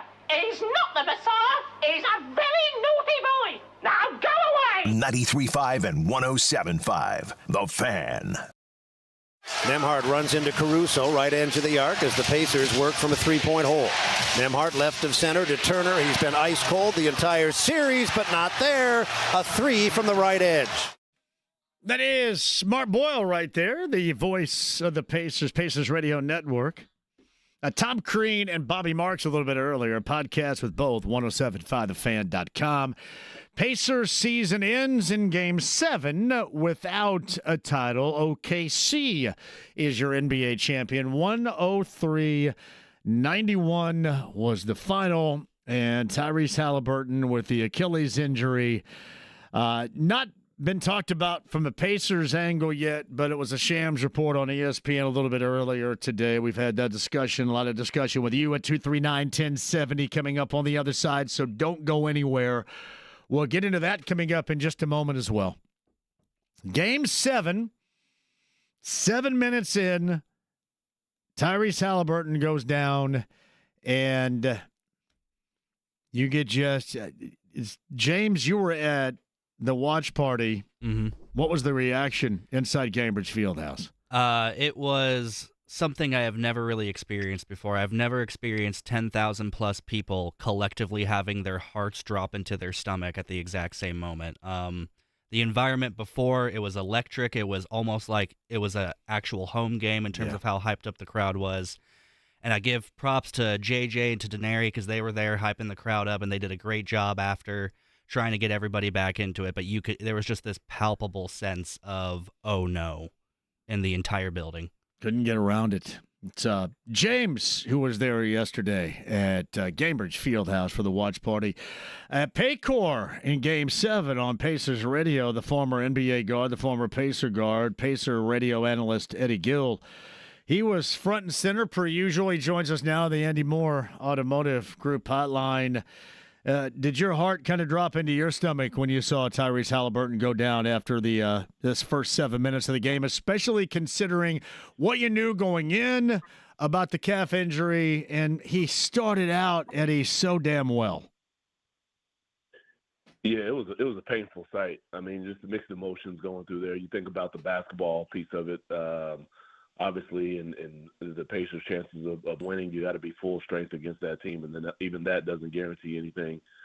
But then for me, the humanity piece kicks in about a guy and what it takes to get to that moment, and his overall health. And we saw they replayed it, I don't know, 100 times for us. So I saw exactly what it was live, and especially during the slow-mo of the replay. And, my heart just dropped, and really, heart goes out to him and his family for what they're going through, through this moment here today, and what's going to be the next 10 to 12 months for him is really disheartening and just saddening. Just knowing that had that opportunity, for this franchise to get to that place, I was just speechless in the moment. It's Eddie Gil with us on the Andy Moore Automotive Group hotline, and beyond the human aspect that you just so incredibly described, being there in OKC in that Game 7 at that time, from a basketball angle, things had started so well for he and his teammates as well. And, that's something that obviously you take into consideration as well at that moment. The basketball, the Game 7 aspect of it, because the start was so good and you knew that basically things were going to be incredibly compromised, which is exactly what took place. Yeah, I mean, you're going to be really hard-pressed to beat that team shorthanded with any of your guys out, especially, we understand the importance of Tyrese Hallebertton as the engine to their offense. But I thought once again that they had really had a nice game plan, because you think about how that game started, Andrew Nembhard was on the ball. Tyrese is playing off of it. They're getting actions to where they can get into the paint. And Hallebertton, to some degree, he's just knocking down spot-up three-point shots, which is where he was really excelling. Obviously, he's 3 for 5 before that happens from the three-point line. And we've seen him get on these heaters where he runs off 6 or 7 threes during the course of a game, and you make 3 in the first quarter. Who knows what the rest of that game looks like? There'll be a long offseason of what if and what could have been. But, man, they were on a terrific start. The terrific that game looks like. There'll be a long offseason of what if and what could have been. But, man, they were on a terrific start. The terrific start to the. We're going into the half that basically dictated terms for the rest of that game. I think just in that room and about this, I didn't mention it on there, but as I watched, man, about this, I didn't mention it on there, but as I watched them, Nembhard makes that three. They have a nice second quarter and really a strong first half. Despite the injury from Hallebertton, they seem to rally around it and really go out there and fight as collectively as they've done so many times. As I watched them walk through the tunnel, I thought to myself, going in that locker room and looking at Tyrese Hallebertton is the worst thing that can happen right now. Just from a psychological standpoint, he's been a guy who's been incredibly available. You think about their core players for the most part, with the exception of Nembhard and Neesmith early in the season, all their core guys have been available, right? They're just not accustomed to this type of situation where they're missing key guys.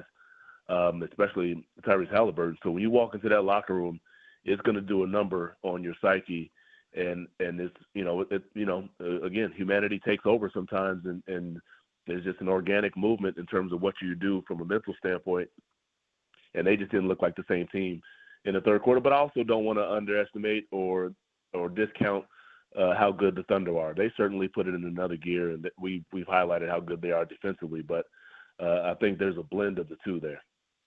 Yeah, I kind of wondered about that because Obi Toppin even mentioned, how he was feeling, and I'm assuming there was probably a collective feeling about that because certainly the team that went into the locker room with that feeling.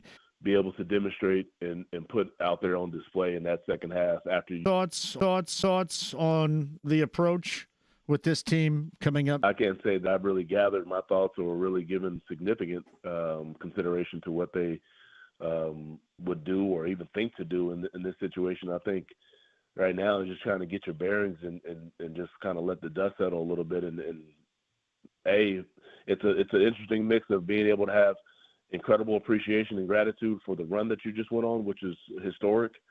But then also, sadness and frustration and disappointment that, you have this significant injury to Tyrese Hallebertton. And what does that mean moving forward for the franchise, at least in the next year or two? What does that potentially look like, in terms of your obviously your backcourt, your point guard position? What if anything, do you do there? And I've always thought, Andrew Nembhard is a natural point guard anyway. So, maybe there's something there, but they certainly have a lot of decisions and a lot of things to consider over the offseason. Yeah, I have said this all along that I put too much stock into this team overall being a team to think, and I understand the significance of Tyrese Hallebertton. I'm not trying to understate that, Eddie, in the least here, but I have trust in this group. I do moving forward, and are they going to be a contender for an NBA title? Probably not, but I don't think, at least from my angle, even with all the decisions that are being made, and probably more certainly because of those making those decisions, I don't think that there's a reason why everything has to fall apart for 1 year, if that makes sense to you. No, I absolutely don't think that at all. I think there'll still be a very good team. Do you go from winning 50 plus games to 45 games? Who knows what that number ends up turning into. But I think they're still a competitive playoff team for sure, and something that they'll be able to compete in and give some other teams problems. So I definitely agree with that. I don't think that this is a team that's all of a sudden going to drop to the bottom of the East for some reason or another. Again, all things considered, as long as the remainder of your roster is healthy. But and there was a lot of speculation that we're doing here to some degree, but if they decided to run it back and added one or two guys to kind of just fill the roster out, I think this is still a very good team. It's Eddie Gil, who's kind enough to join us on the Andy Moore Automotive Group hotline. I know it's easy for me to say, easy for anybody to say that's not going up against that defense, but when you turn the ball over in 4 games in Oklahoma City 86 times, clearly that's problematic. Why did it seem, just beyond the skill set defensively of OKC, that the Pacers never really got used to that level of pressure? Maybe at times, and certainly back here we saw it a couple of different times, but it seems like more often than not, they got swamped by it, especially the hacking and the slapping and the continued pursuit of the basketball once a player turned their head on the dribble, on the pass, whatever. It seemed like they never got used to it in the capacity in which I expected. Yeah, I mean, you look at, games maybe, maybe 3 and 6 in which they looked really good. Yeah. Throughout those games. To some degree, but yeah, I mean, you got to give Oklahoma City Thunder a lot of credit, and I mentioned this on air. They just simply do not quit on any action within a possession. If you rebound the basketball, Cason Wallace, Caruso, Lou Dort, somebody is literally right there on top of you trying to slap it out of your hand. If you dribble it into the paint or you get anywhere close to the paint, there's going to be 2 or 3 Thunder jerseys all over you. And they just get from one action to the next better than any team I've seen. And that's where they're elite, right? They have obviously a bona fide superstar in SGA, and Jalen Williams is on the way. The rest of those guys are just really good players with elite work ethic. And it's as simple as that. They're second to none in terms of the extra efforts that they put into a play. And you relax for 1 second, they're on top of you. So that's what they were able to get done for the most part throughout the series. What normally, as an NBA point guard, as an NBA player, team-wise, is a normal number that you can live with points off of turnovers? Not turnovers themselves, but the points created off of turnovers. What's a normal living with it type of number, Eddie? Yeah, I would have to look at the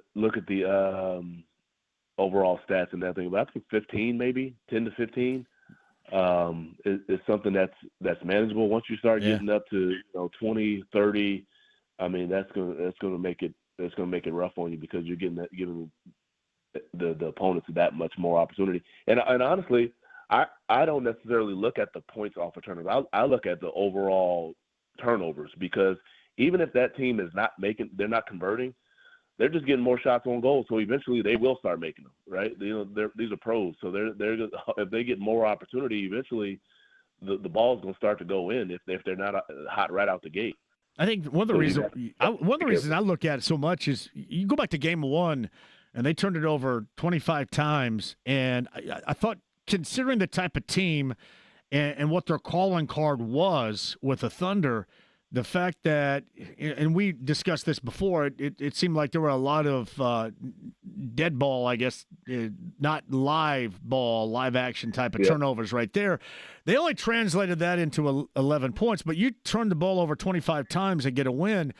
There should be some trophy for that against OKC, I think, alone. But when you look at the wins, and I'm just looking at points off of turnovers here, 11 in a win in game 1, 14 in a win in game 3, 19 in a win in game 6. So you are in basically the teen situation right there to get wins if you're against the Pacers against that pressure D.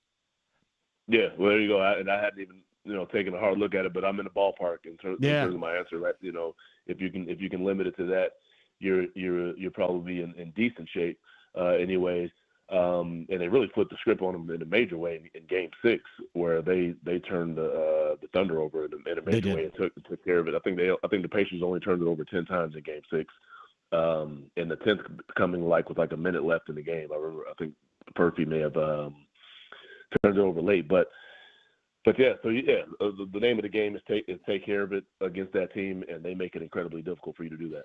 Why do you think that Miles was so ineffective offensively in this series? Yeah, it was simply mental. He's demonstrated, over 10 years, especially the last probably 5, that he is more than capable of producing a a reasonable amount of offensive production. And yeah, I mean, you hate to happen at any time, certainly in the finals, but unfortunately that's part of it, right? He's not the first guy to struggle in that capacity in the finals, and he certainly won't be the last. That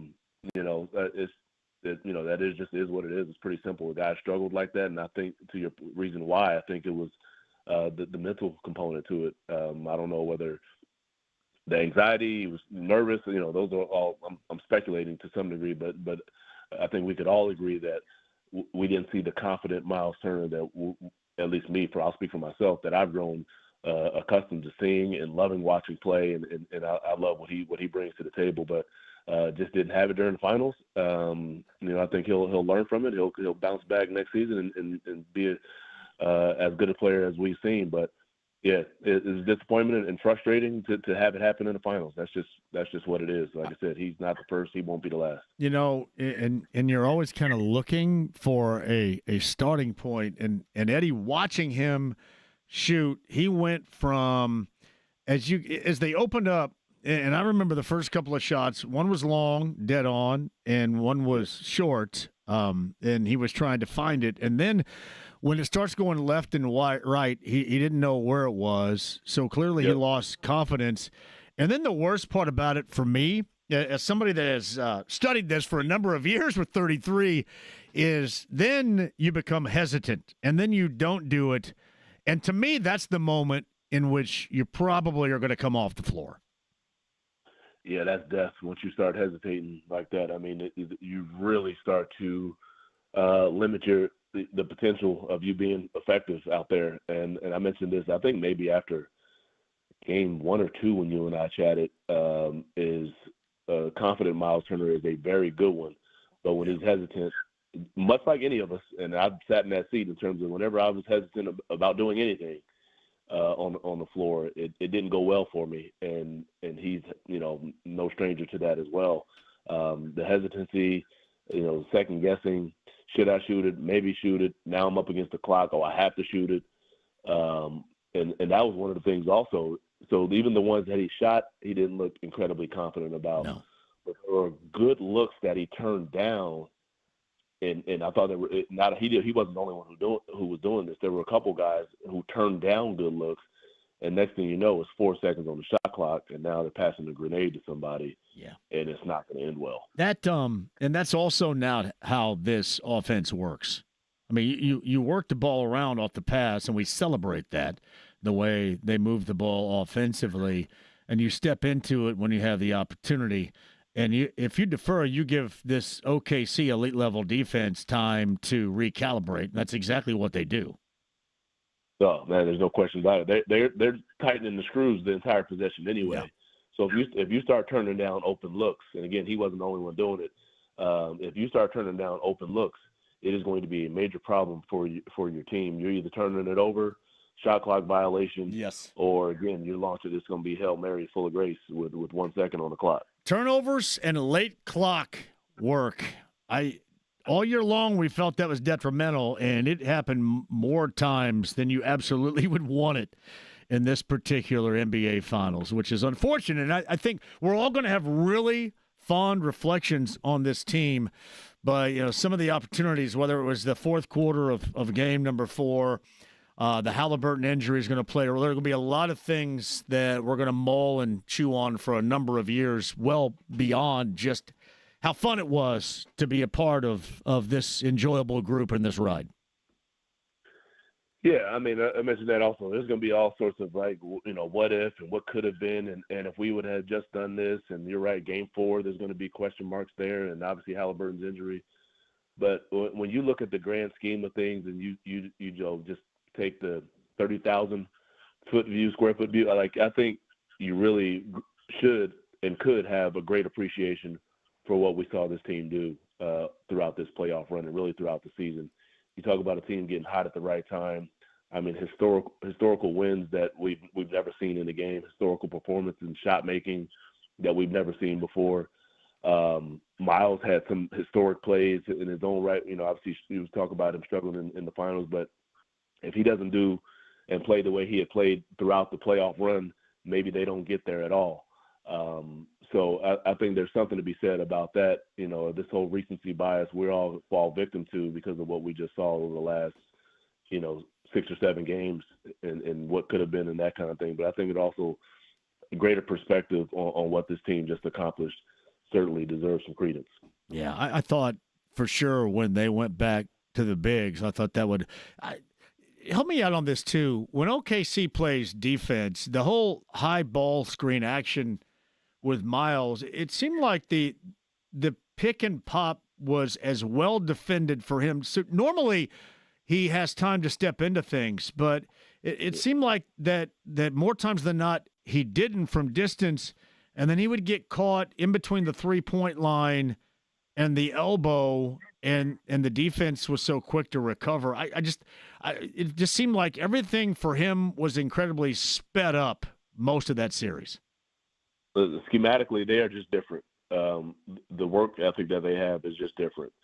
Hartenstein is one of those bigs that stays in the paint, so sometimes you think there might be some more opportunity for those pick and pop shots, but they would have the weak side guard essentially all the way up by that weak side elbow, as a deterrent to that shot. Yeah. But then they also had the other lineup where it'd be 5 guards out there. So you can forget about any sort of pick and pop shot. That's just not available.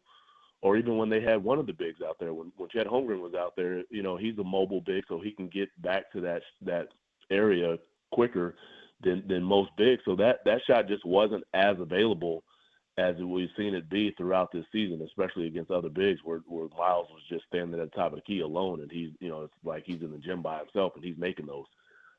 They just approach it differently.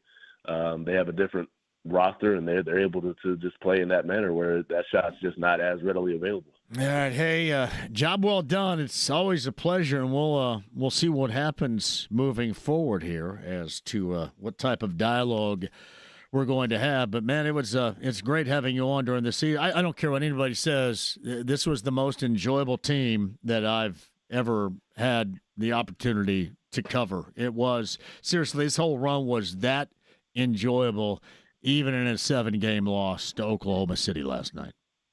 Yeah, I couldn't agree more. When you certainly disappointment. You had an opportunity, so there's from a competitive spirit standpoint, you certainly should be frustrated and disappointed about it. But if you look at it holistically, you have to be happy with what this Pacers team did. If not, you're just someone who's looking for negativity, and you can never be saved. Yeah. I think, as I mentioned today, I know everybody's upset and crushed because obviously next season will be compromised without your star, but I think these are all really good memories they brought everybody here that loves hoop, loves the Pacers, loves the NBA. It's been a special season. Regardless, thanks for being a part of it, man. I appreciate that. We'll stay in touch. No, man, I appreciate you having me. It's Eddie Gil right there, Pacers radio, former Pacer guard on the Andy Moore Automotive Group hotline. As a former player, I thought it was really important to bring up some of what was actually going on out there, too, and I thought he explained it as well as you could ask for. Quick break, we'll come back. A recap of the day, and I do have time, about 30 for you here before we close, to get to some reflection from yesterday, the Tyrese Hallebertton news, and then moving forward as to, and we've already started that dialogue, what the Pacers should end up doing for 2025 and 2026 without Tyrese Hallebertton. Your calls coming up next. The AAA Membership Lounge via YouTube Live. Thank you all for joining us. Become a AAA member today because you're going to get great deals out at Ruoff. You're going to get great road coverage wherever you're going for that summertime vacation destination location. You can do that. Become a AAA member today. It's 93.5, 107.5 The Fan.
don't know what the hell's in there, but it's weird and pissed off, whatever it is. 93.5 and 107.5. The Fan.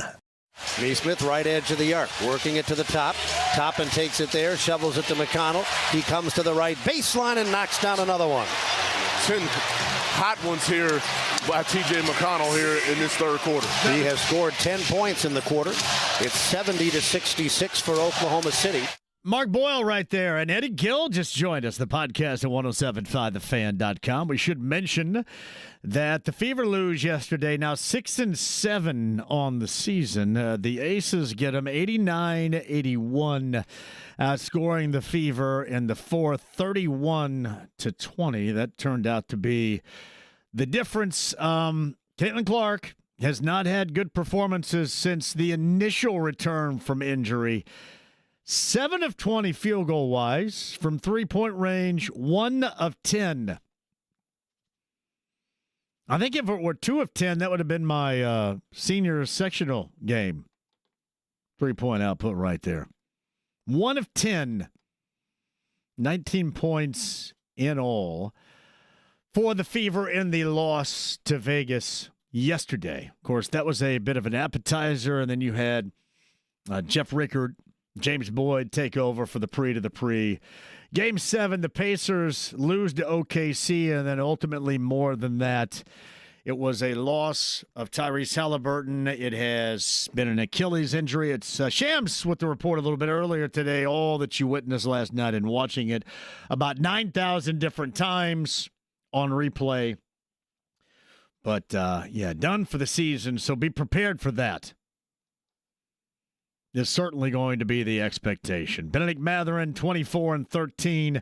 I have talked about not just last night, but the present and then the short-term future coming up this season without Tyrese Hallebertton. And we continue to do that with you. Again, the guest list, Bobby Marks a little bit earlier. I would advise you check that out regarding what he thinks the Pacers will utilize as a path coming up this offseason. Bobby Marks, ESPN, podcast 1075thefan.com. Tom Crean, who has been a valuable resource for us. Also a little bit earlier, he is working with NBA Radio on the upcoming NBA draft. And Eddie Gil from Pacers Radio, the former Pacer point guard. Podcast all the way around with the trio of guests on this show today, 1075thefan.com. Meantime, 239-1070. And Denny is up next today. Hello, Denny. How are you? Hey, JMV, how you doing today? Denny, I'm great. Go ahead. Hey, doing great here, too. Staying nice and cool. Yes, sir. I bet you are. Oh, yeah. But, hey, my big question, big thing is Pacers did great. All right. We lost Halleck. But is there any kind of celebration that we're going to do in Indianapolis for these guys? I have. They deserve it. Well, I mean, I'm trying to keep up. Celebration maybe a little bit strong the day after here, but understanding just how enjoyable this season was and this team has been to me and to us, I'm trying to hold that up. I have not heard of any recognition, Denny, to this point that you're asking about here. They haven't done this great since what, 25 years? Well, I mean, they haven't been to the NBA Finals certainly since 2000, and then going to 7 games. Yeah, I mean, listen, I'm right there with you in terms of my reflection on this team. It's not going to take me years to embrace this, as most it will, with the disappointment of last night. I get what this team, at least what this team has meant to me this season, and the enjoyment I've had in covering it. Well, it's like I'm saying. It's what this team has meant to me all my life. And I thought we could do it this year. Well, hey, they got close, but they still deserve recognition and be put on a pedestal. Hey, Denny, honestly, I think a lot of people are still coming to grips more so than anything else with the loss of Hallebertton. So that's the one thing I have noticed across the board. I think there is sustained pain, and maybe there will be for the foreseeable future, in the loss of the Pacers star player. In that capacity and knowing, how doom and gloom it's going to be as far as 25 and 26 is concerned.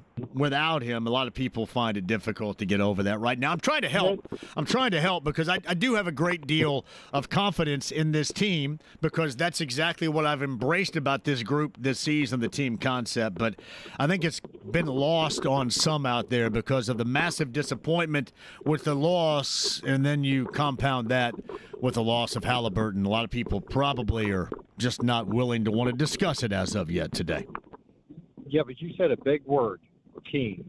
Normally, I don't say big words either, so that's a big deal. Well, that's a big word, team. You don't see that in the NBA anymore.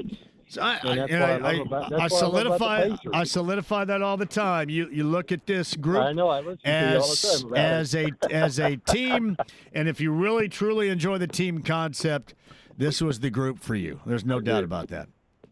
And I do. Denny, thank you for the call. I appreciate that. I said this a little bit earlier as well. A lot of people are saying, going to light this up, be done with it, going to be a lost season.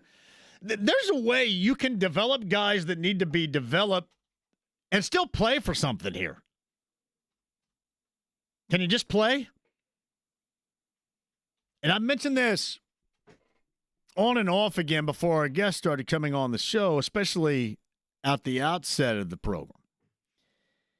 I can't embrace all year long, and especially in the past couple of months, and reinforce how enjoyable it was to watch this group as a team, and that's what they are. And then to talk about how I think that that's going to have an effect on how other NBA teams put together their rosters. I can't say that and then sit here and say, oh, it's going to be a lost season and go ahead and blow it up. I want to see the core group return. Maybe I'll be proven wrong, but I will also tell you, I remember a year ago when everybody was trying to get me off the run-it-back mentality that I had after being swept in the Eastern Conference Finals by the eventual champion, and look what happened. This team goes all the way to Game 7 of the NBA Finals. So I think the moral of the story is right here. You need to listen more to me about this. Is there's one thing we can agree, and we were having this dialogue back and forth last night. This is kind of funny. I feel like I have a pretty good read on this group. It's not even from a fan standpoint. It's from watching a lot of basketball and understanding a lot of basketball. I completely get that they're not going to be that type of team. Like, nobody's going to pick them to go back to the NBA Finals representing the Eastern Conference. I just don't happen to sit here while I understand how murky things are right now without Hallebertton. I'm not going to preach you doom and gloom because I have too much respect for this team, these guys, this group. And if you don't like it, lump it. Take it out back and dump it. That's just how I feel. And I had a similar feeling a year ago. That paid off. So once again, trust me. John's up next at 239-1070. John, do you trust me? I trust you, JMV. Hey, man, it's John Martin. What's up? John Martin, I know you trust me for sure, don't you? Yeah, I've been supporting Miles Turner just like you have. Have you really? I thought I was the only one. I thought I'd been the only one. Yeah. Well, it's good to know. It's good to know somebody's riding shotgun with me. Yeah.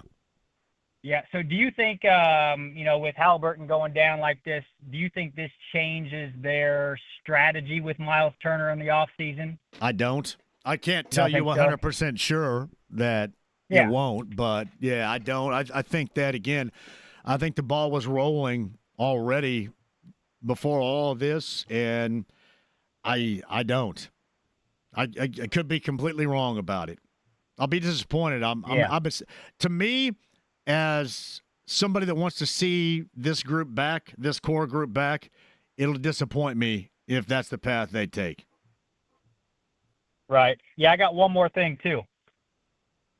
So, this was a NBA Finals game, and obviously with Hallebertton, the risk outweighed the reward here.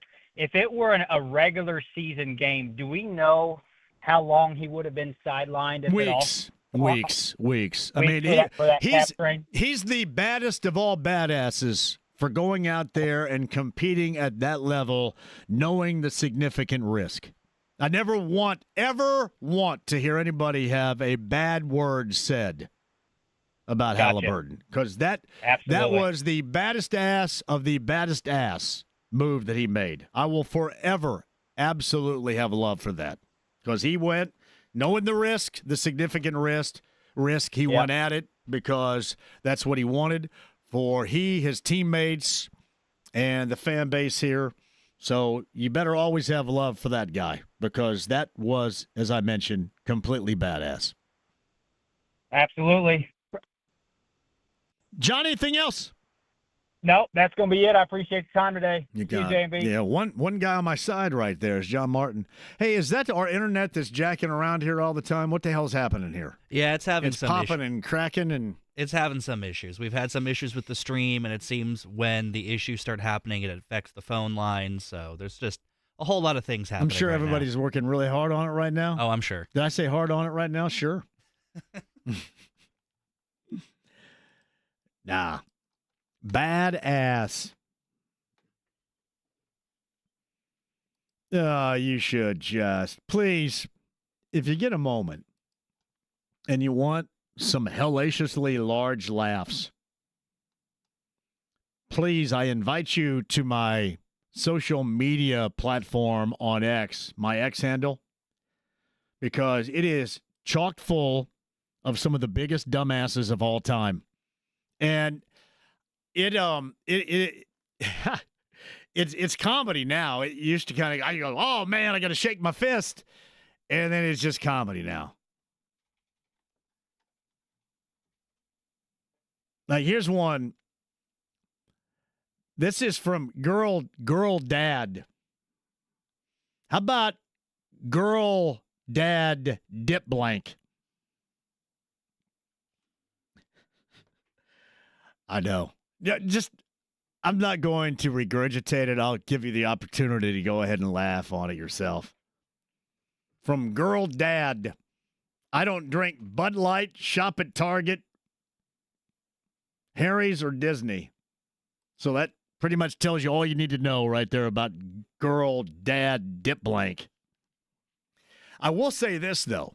There is an opportunity for some, because our now friend of the show, remember I was all over the attorney in Fishers?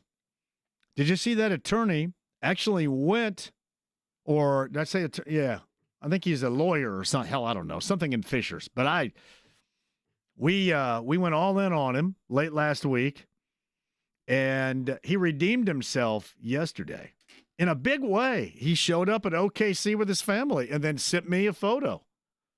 Shout out to that. You're no longer a dip blank. You are back to being a good dude. Well done. No, seriously, though, if you want to laugh, go back. Just run back and scroll down from last night, basically at the end of the game. And I don't think it stopped all night, because I think most of these clowns probably didn't get up until about 2 o'clock in the afternoon. Now, check it out. Full entertainment. All right, quick break. We'll come back for a final time. Want to do that? Yankees and Reds start a series, I believe, in Cincinnati. Yeah, baseball. Man, I am going to have such a lack of basketball hangover. Worse than any hangover of all time, especially after this past season. Don't go anywhere. It's 93.5, 107.5 The Fan.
with JMV. 2 more minutes. They could be miles off course. That's impossible. They're on instruments. This is going to be a real sweat. 93.5 and 107.5. The Fan. Nembhard on the drive down the right side. He's at the goal. He fakes once. He fakes twice. Flips it to the far corner. Siakam drives it out of the corner. Cut off on the wing with 10 to shoot. Back out to Nembhard, who drains a long three from out near the left hash mark. The lead is down to 10. Mark Boyle, Pacers Radio. Podcast on the show today with 3 guests, all in their own right. Incredibly good, very informational, and a lot of reflection from last night's game number 7. Pacers lose to OKC, and then certainly the future, the short-term future without Tyrese Hallebertton. So that's Bobby Marks of ESPN. It's Tom Crean, NBA Radio's got you covered with the NBA draft. I was just going back and forth with Chad Buchanan. Once the draft is complete, I think he's going to come on. They're obviously doing work right now. So hopefully later on this week, Wednesday, Thursday for the draft, I believe is what it is.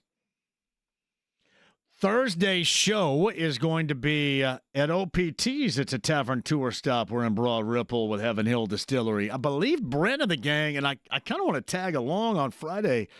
They're going down to the, I think the Evan Williams Experience, or they're going somewhere down to Heaven Hill Distillery down in Kentucky. So I got to do that. Maybe, I don't know.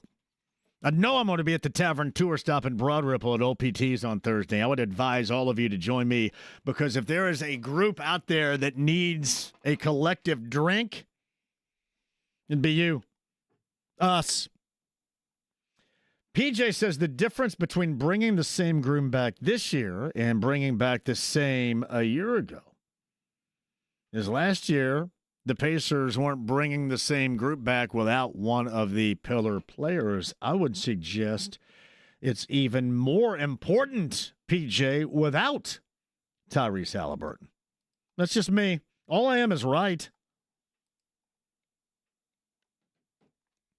We'll see what the Pacers end up doing, though. Yeah, regarding Miles and his future, again, you got 2 options here, as we've talked about. We talked about that with Bobby Marks. You either bring him back or you sign and trade him someplace. That's it. Because I know a lot of people were asking me, well, what's the market look like? Yeah, okay. Like what? You get about 14 mil, 13 mil, something like that to spend. And there's zero way they're going to let this guy walk without anything. Yeah, I would not advise you to look at the market. But I think it's more important now that you bring back guys that you trust, given the circumstances and the situation. And I've got 2 thumbs up from Bobby Marks and Tom Crean on the show this afternoon. So I'm just not sitting here spitballing for the sake of spitballing. I did send this out, a salute to Tyrese Hallebertton for being an absolute badass, which he is. JMV, you're 100% right. This was the most enjoyable Pacers season that I can remember, and one of the most enjoyable on memory, even without an NBA championship. I know it stinks. It stinks in a lot of ways. But as I've mentioned last week, even getting you set for, what could be a loss, an NBA Finals loss, you will grow at some point to be very appreciative of the entertainment value that this group has brought. And I say group, team, that's everything. That's team on the floor. That's team as in staff, decision makers, administration. I mean, everything was just pretty awesome. Just in all aspects of what they bring, how they are. So that was not lost on me today. I know we have that promo that kind of is like very doom and gloomish right there. Is it like a funeral procession promo we have right there? Like sad? It does kind of sound like someone died. died. Sad piano music or something like that? I go, dang. Let me do that next time so I can fire somebody up. That's just not in my DNA. I don't want this to go away either. The thing I'm sad about is the fact that basketball is over. That sucks. James, great job out of you today. My thanks to Eddie Gil, Pacers Radio. My thanks to Tom Crean, friend of the show. My thanks to Bobby Marks of ESPN, Podcasts with Each. 1075thefan.com. Yeah, even more so to the decisions that are on the horizon. We'll get back into that tomorrow. Mark Kestisher, is he tomorrow too? Of ESPN. Hey, have a great night. Stay cool. 93.5, 1075 The Fan.